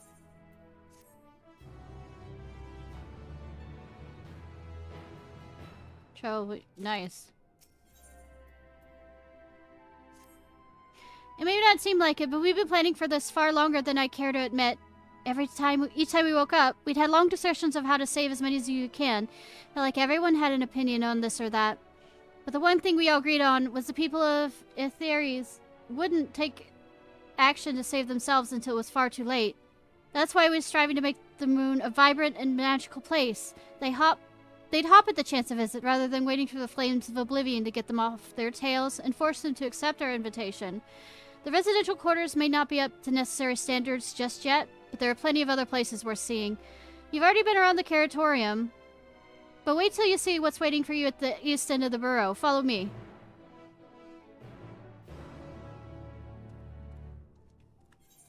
All's veil that ends veil. Ah! These jokes! Ah!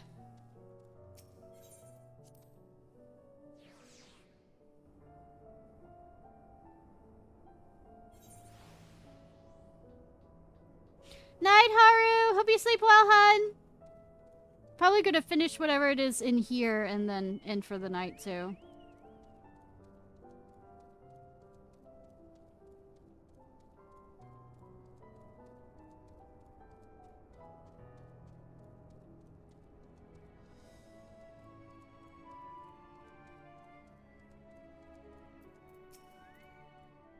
Good, you're here. Through this door is the greatest Ensville.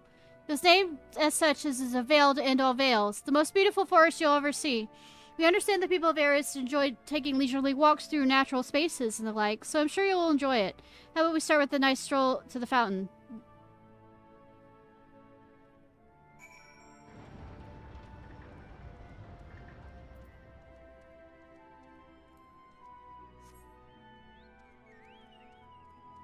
Does take up a good chunk. Reading way. Moping way.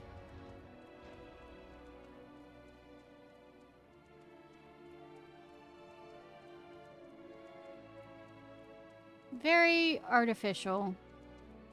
Pretty, but artificial.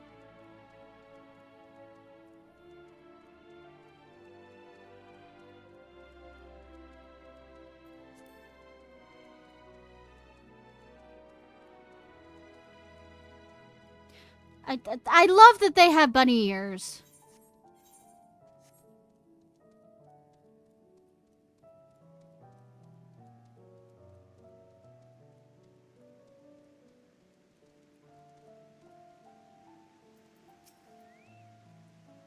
What do you think of the forest? Isn't it positively pleasant? Simply sublime?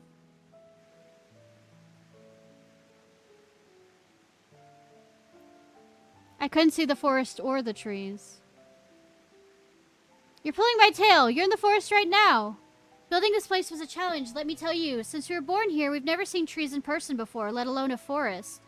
The information sent by our collaborators was quite enlightening, but after much deliberation, we decided to use crystalline constructs in the place of living trees.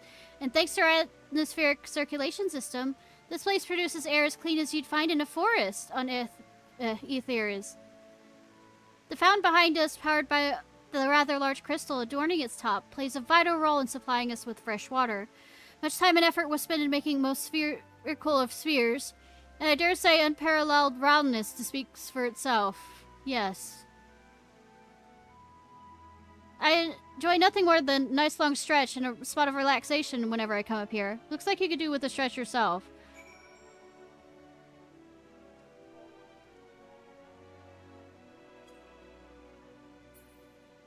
Oh, I didn't spell right.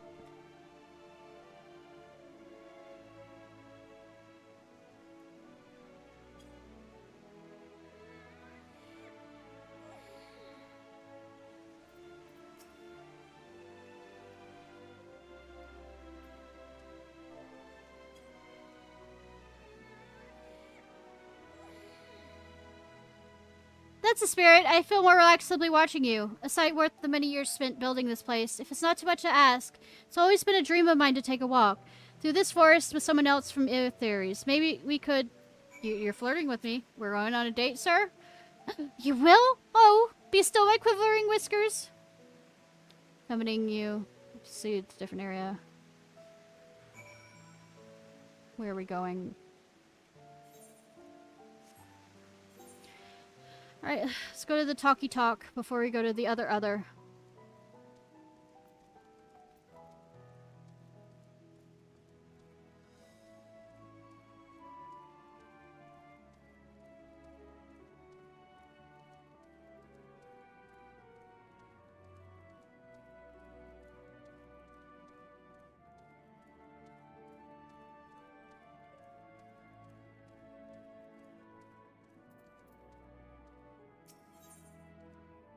As if you could taste the rainbow crystal.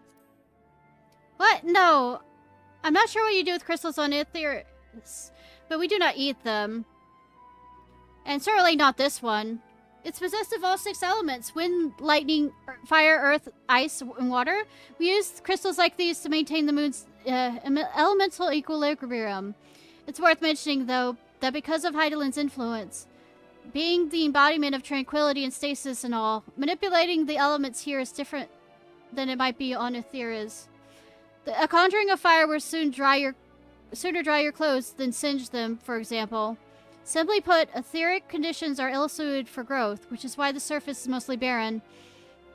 Of course, this is all necessary to keep the raging energies of Zodiac in check.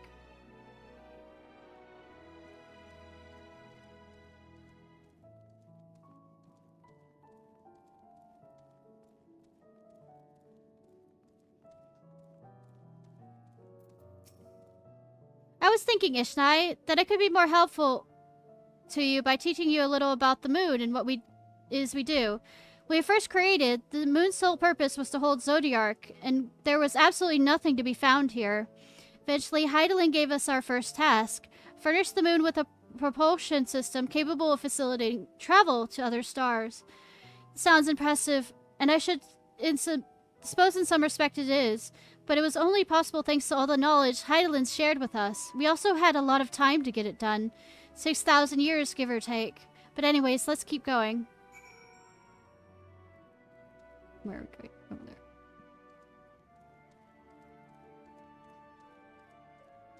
Is this still the same talkie talk here?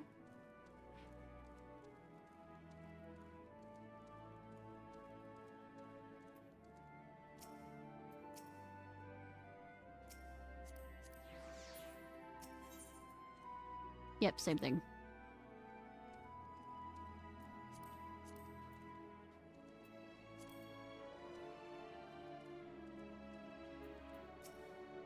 This may come as a surprise, but we didn't begin building the inhabitable areas until after the propulsion systems were ready. Considering how long it took, I wish we started sooner. Who would have thought we needed 4,000 years to make all this? It certainly wasn't work you dare rush either. We had to create infrastructure and countless supporting systems, some of which wouldn't be operational until hundreds of years later.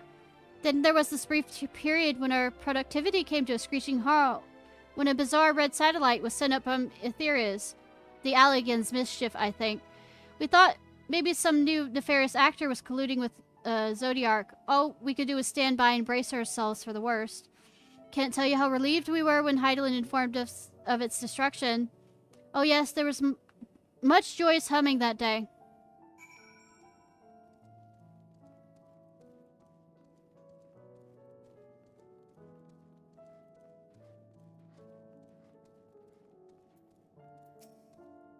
Say, did you notice anything particular about the treetops? I mean, apart from the fact that they're massive crystals and not trees? I'll give you a hint. It's the golden rings emanating from the glowing spheres. Along with the device fixed near the ceiling, they fulfill a similar role to our sun, and do so much better even. The sun and similar celestial objects in the great expanse radiate energy that is harmful to your bodies. These rings shield you from that energy, while allowing you to bathe in the perfect amount of sunlight, or rather, a close approximation of it. Pretty impressive, wouldn't you say? Oh, if you look closely, you'll see the different types of trees have ever so slightly different cultivar. Yes, indeed, this forest is truly the greatest.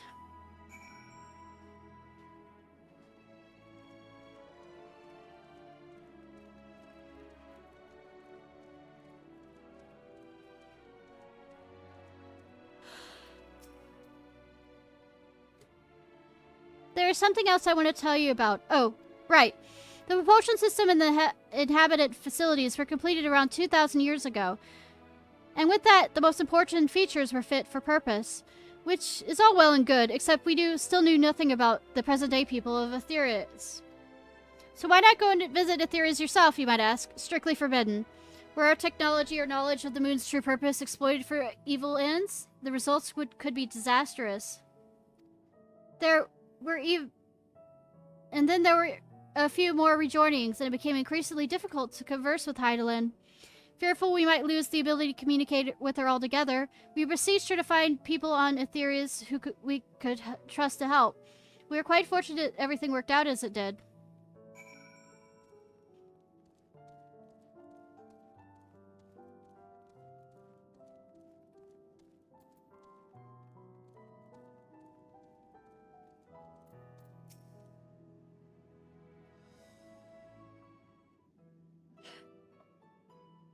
With the exception of routine inspections and maintenance, we remained asleep and waited. Hopeful Heidelin would find someone who would help us. Eventually she did, and through her power was waning, we were able to speak with them directly for a short while. We shared with them everything we could, including our knowledge of the heavens and a means to travel here to the moon. They certainly didn't waste any time with what we taught them. No more than a few years after, our collaborators found a means to convey messages and supplies to us from down below. With all the letters and books and other resources they sent, we learned enough to start making more meaningful changes to the moon. Now that you're here, hopefully enjoying yourself as much as I am. I knew it would be like the greatest Innsvale. I knew it. Thank you again for coming here, by the way. I know it was a walk through the forest, but it meant a lot to me. There you are. I take it you received the Grand Tour? Shamed we missed it. Grow away! I've been looking all over for you.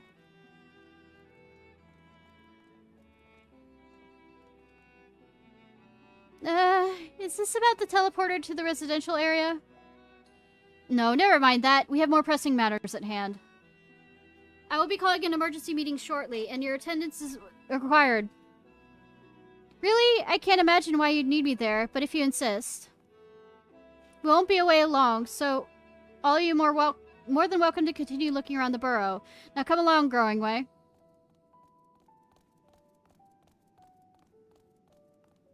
Before we arrived, you seem to be in the midst of a rousing conversation with your guide. Learn anything of import?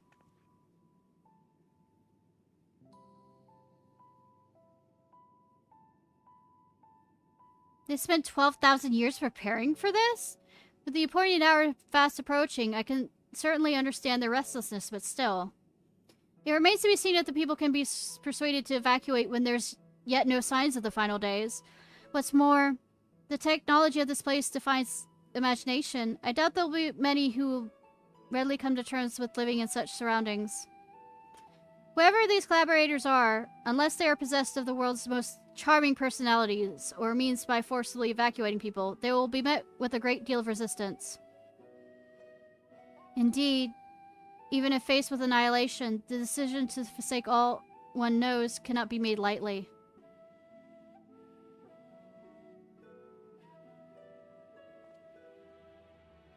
Forgive me, my friends, but I must beg your leave. There's another matter which yet begs my attention. Of course, we can accompany you if you like. Nay, that will not be necessary, if you will excuse me.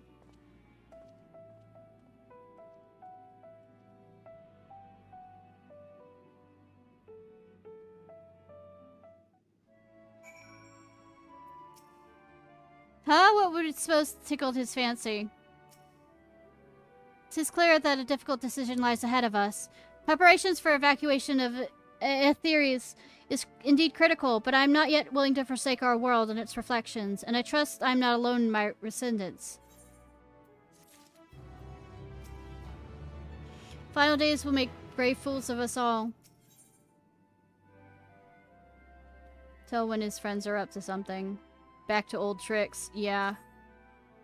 Did Urianger seem strange to you? More so than usual, I mean. I know he has a penchant for keeping his own counsel, but I'd be lying to say if I wasn't worried. Will you go and see if he's alright? Ishtola and I will remain here and see what we can learn about the final days. If you hurry, perhaps you can catch up to him. Yeah! Before only one of us can go. Its case is a delicate matter. Hopefully I'm overthinking you or not.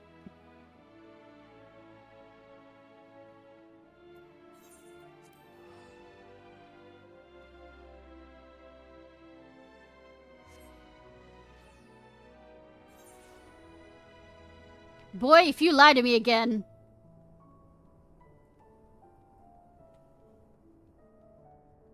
I might actually have to whip you.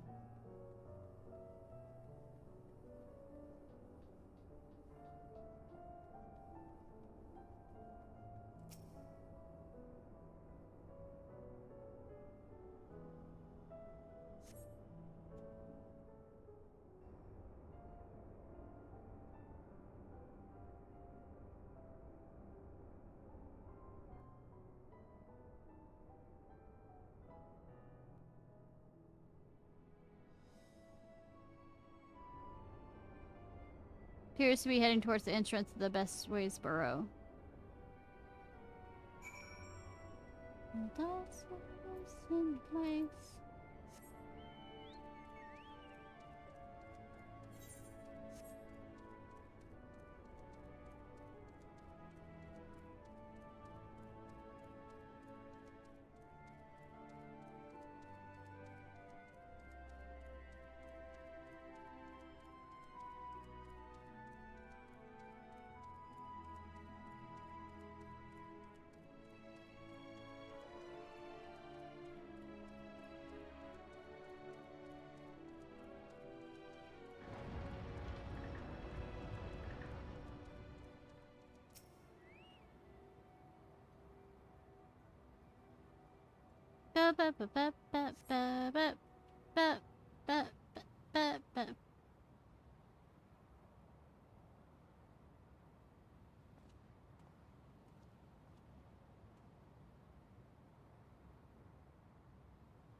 You know I'm not sneaking very well.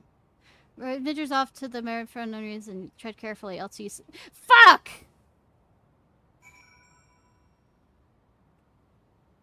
You sneaky sneak shit.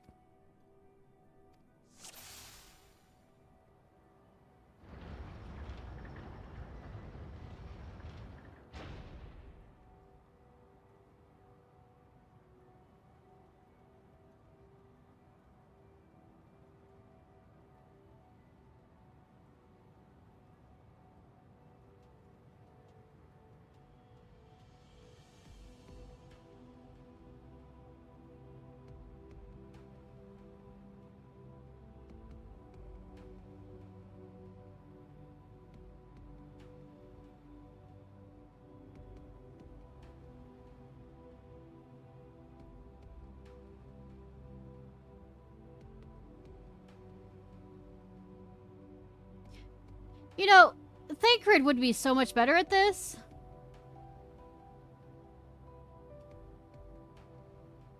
And why he sent me is because, you know, harem master.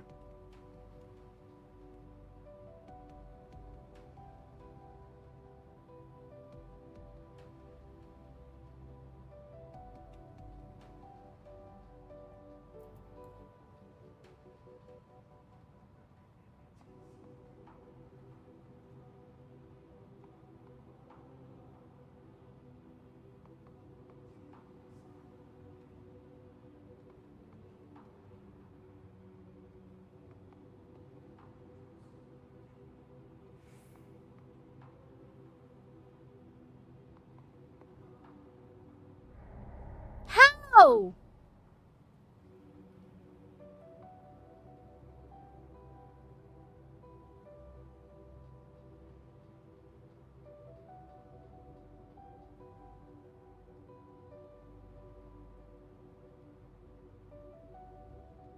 Hey, Argos, go, like, literally bite his leg for me, please.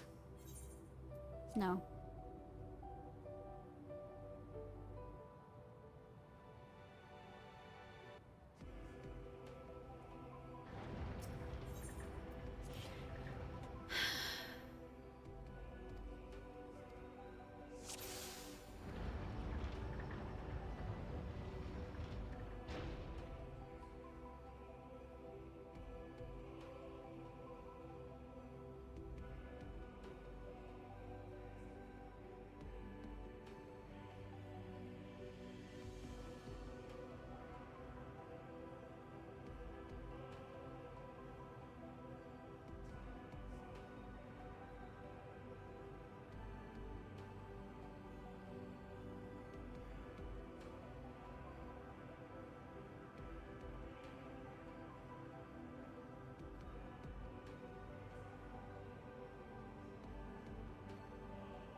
That was stupid.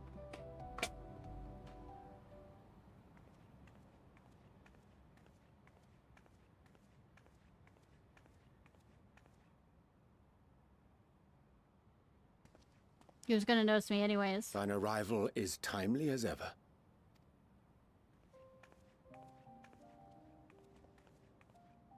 Thou didst chance to overhear my conversation with Livingway, I presume? Livingston, yes. 'Twas not mine intent to move in shadow. Nevertheless, I have been asked to do that and more yet again.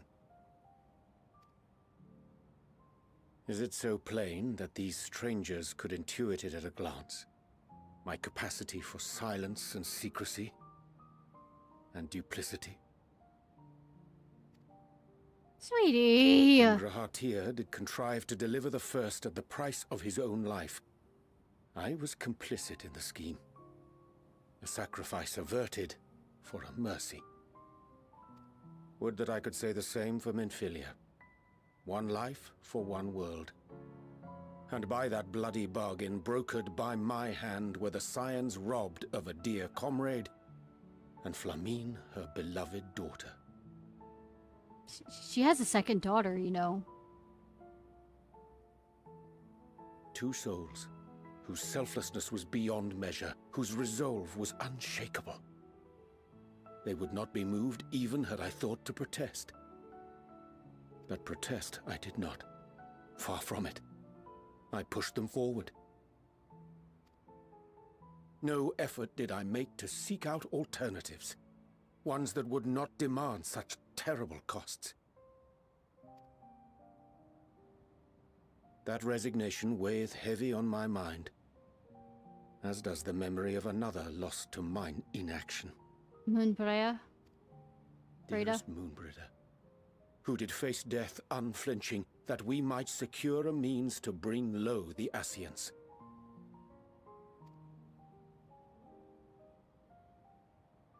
In her hour of need, I did naught. Dutiful disciple of Louisoix, ever looking to the greater good.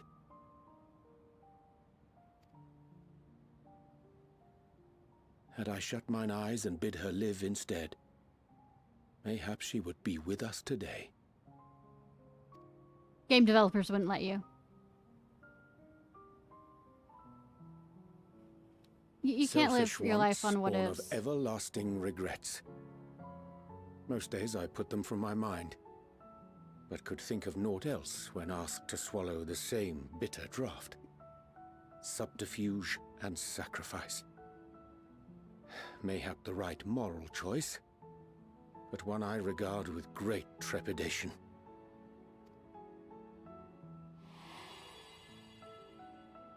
The calamity of Amarot was a tragedy beyond reckoning, one which must never again come to pass.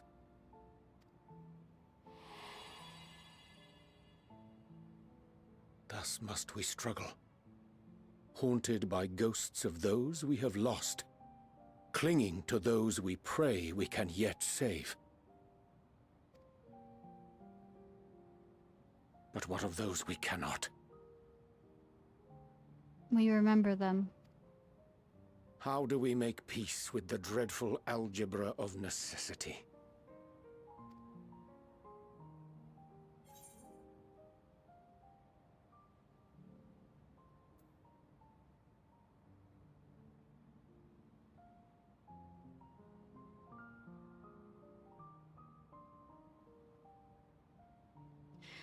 Both of these kind of answer it. Sometimes there's no right answer. Have faith in yourself and your decision. Take heart and protect those those you can. I'll go with that because it's more. We need to uplift him. Sage counsel indeed.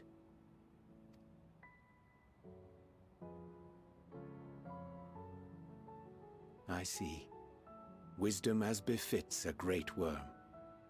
Curious that he should think thee in need of such encouragement.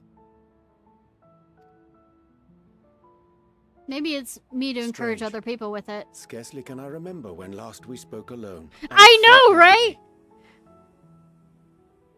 Candlelight dinner?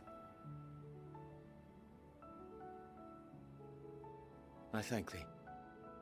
For all my supposed skill with words, I find it difficult to express such private thoughts. Well, I'm not here to judge. As for the Loporrit's proposition, I will take time and consider how to respond. would be to our mutual benefit if we could converse more openly with our aspiring caretakers. A concern I should be glad to address on the Scion's behalf. To dispense with Sweetie. all pretense and bare one's heart to another is a frightening thing indeed. But we cannot move forward ere we take that bold first step. A lesson I have learned many times before. And today.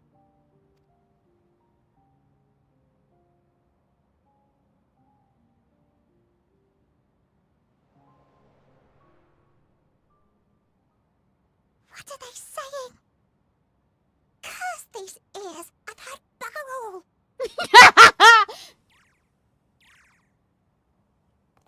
No matter. We've got our plans.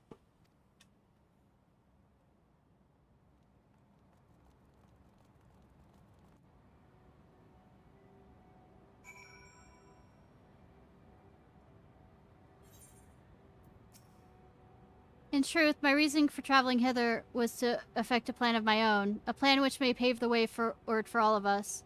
May I say, for there's no guarantee of success, 'tis the reason I set out alone. That failure, should it come, would be mine alone to bear. Yet thou wouldst stand with me with proffered hand and an open heart. Would it be remiss of me to refuse thy amity? So I ask, would thou join me in mine endeavor? Tell me what we're about to do. I thank thee for accompanying me. Tis a simple plan in truth. We shall not be a long way away from Best Boysborough. The difficult decisions must need to be made in the coming days. But I nevertheless believe we are all of one mind in our desire to save the people of Etheres. To make clear our resolve to the Leporites, I offer them as a gift, but its making doth require a most singular ingredient.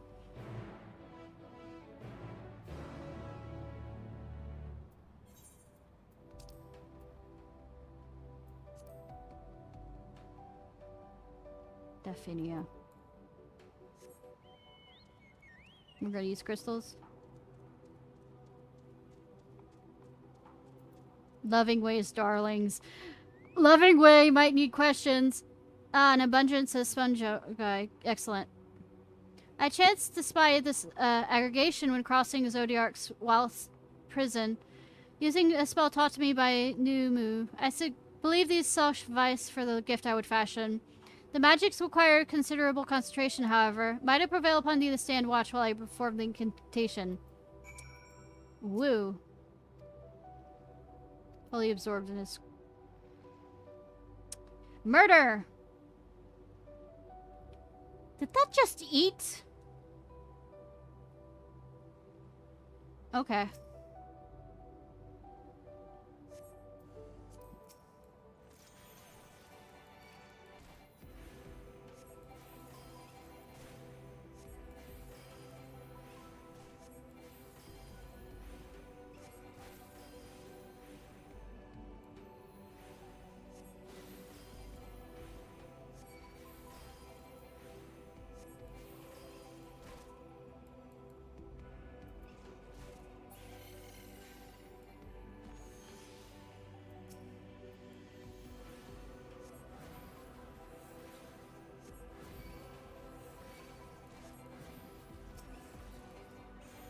I haven't seen much of the, you know, higher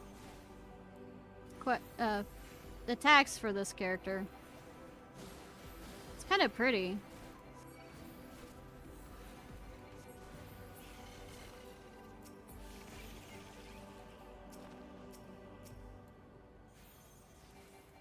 But yeah, those are eating each other. That's kind of interesting outside of a fate or whatever. Creatures interacting that way.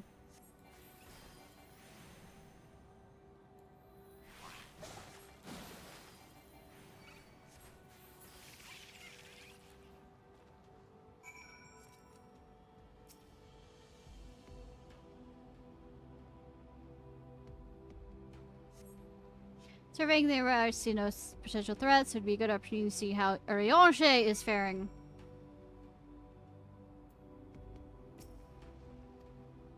He's fixated on his work.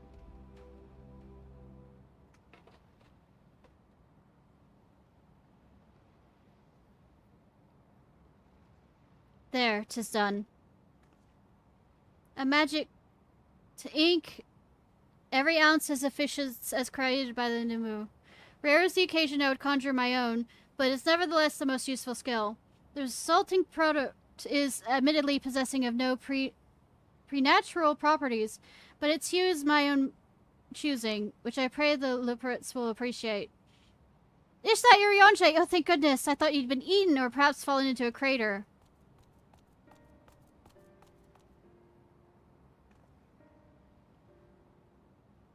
Y'shtola has been looking all over for you, Ishnai. She says she needs to speak with you about something most urgent, dire even. She is quite clear she wishes to speak with Ishnai alone, which means I'm afraid you must stay behind, Uriange. But worry not, it just so happens we need your help with an errand. Delivering a package from Watcher's Palace to Bestway's Burrow. It's quite large and heavy, perhaps even too heavy for us poor Lipperates, and we would be ever so grateful if you'd lend us a hand. That's convenient. Suspiciously convenient. How about an extra pair of hands before I go and meet with Y'shtola? No, that won't be necessary. Urianche's help should more than suffice, and I'm sure you wouldn't want to risk getting on Y'shtola's bad side by keeping her waiting. She seems prickly. Now off with you. Worry not, Ishnai. I shan't be long.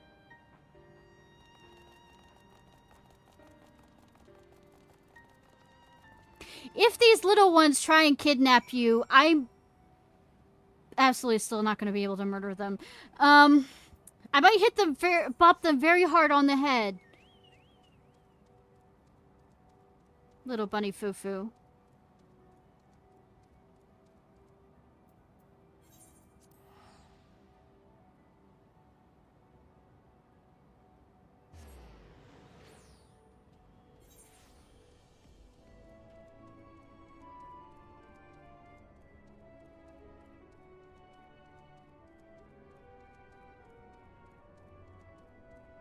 Steps that you guess nice.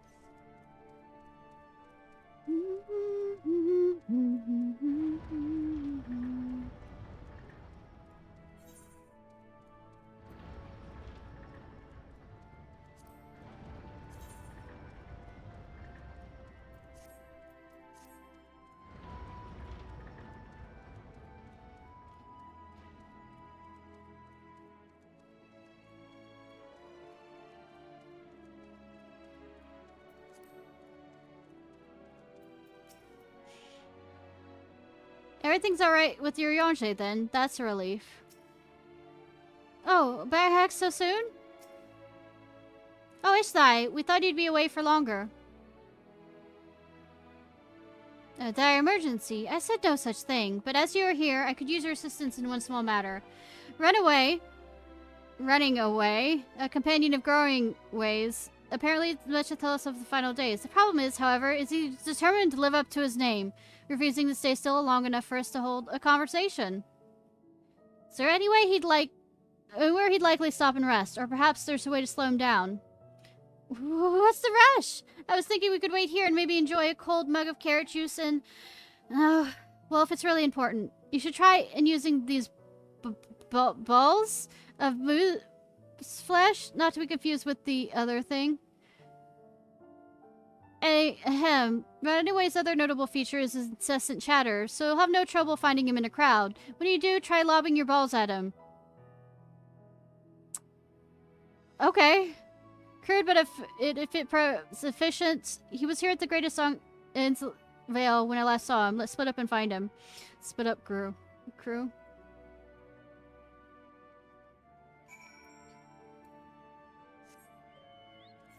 Say that. Okay, this whole burrows thing is lasting a bit longer than expected. Far longer. Okay.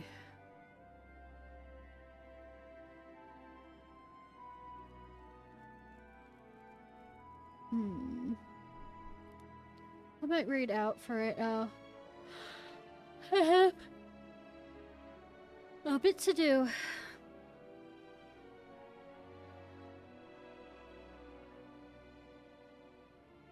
Let me find somebody to read out to.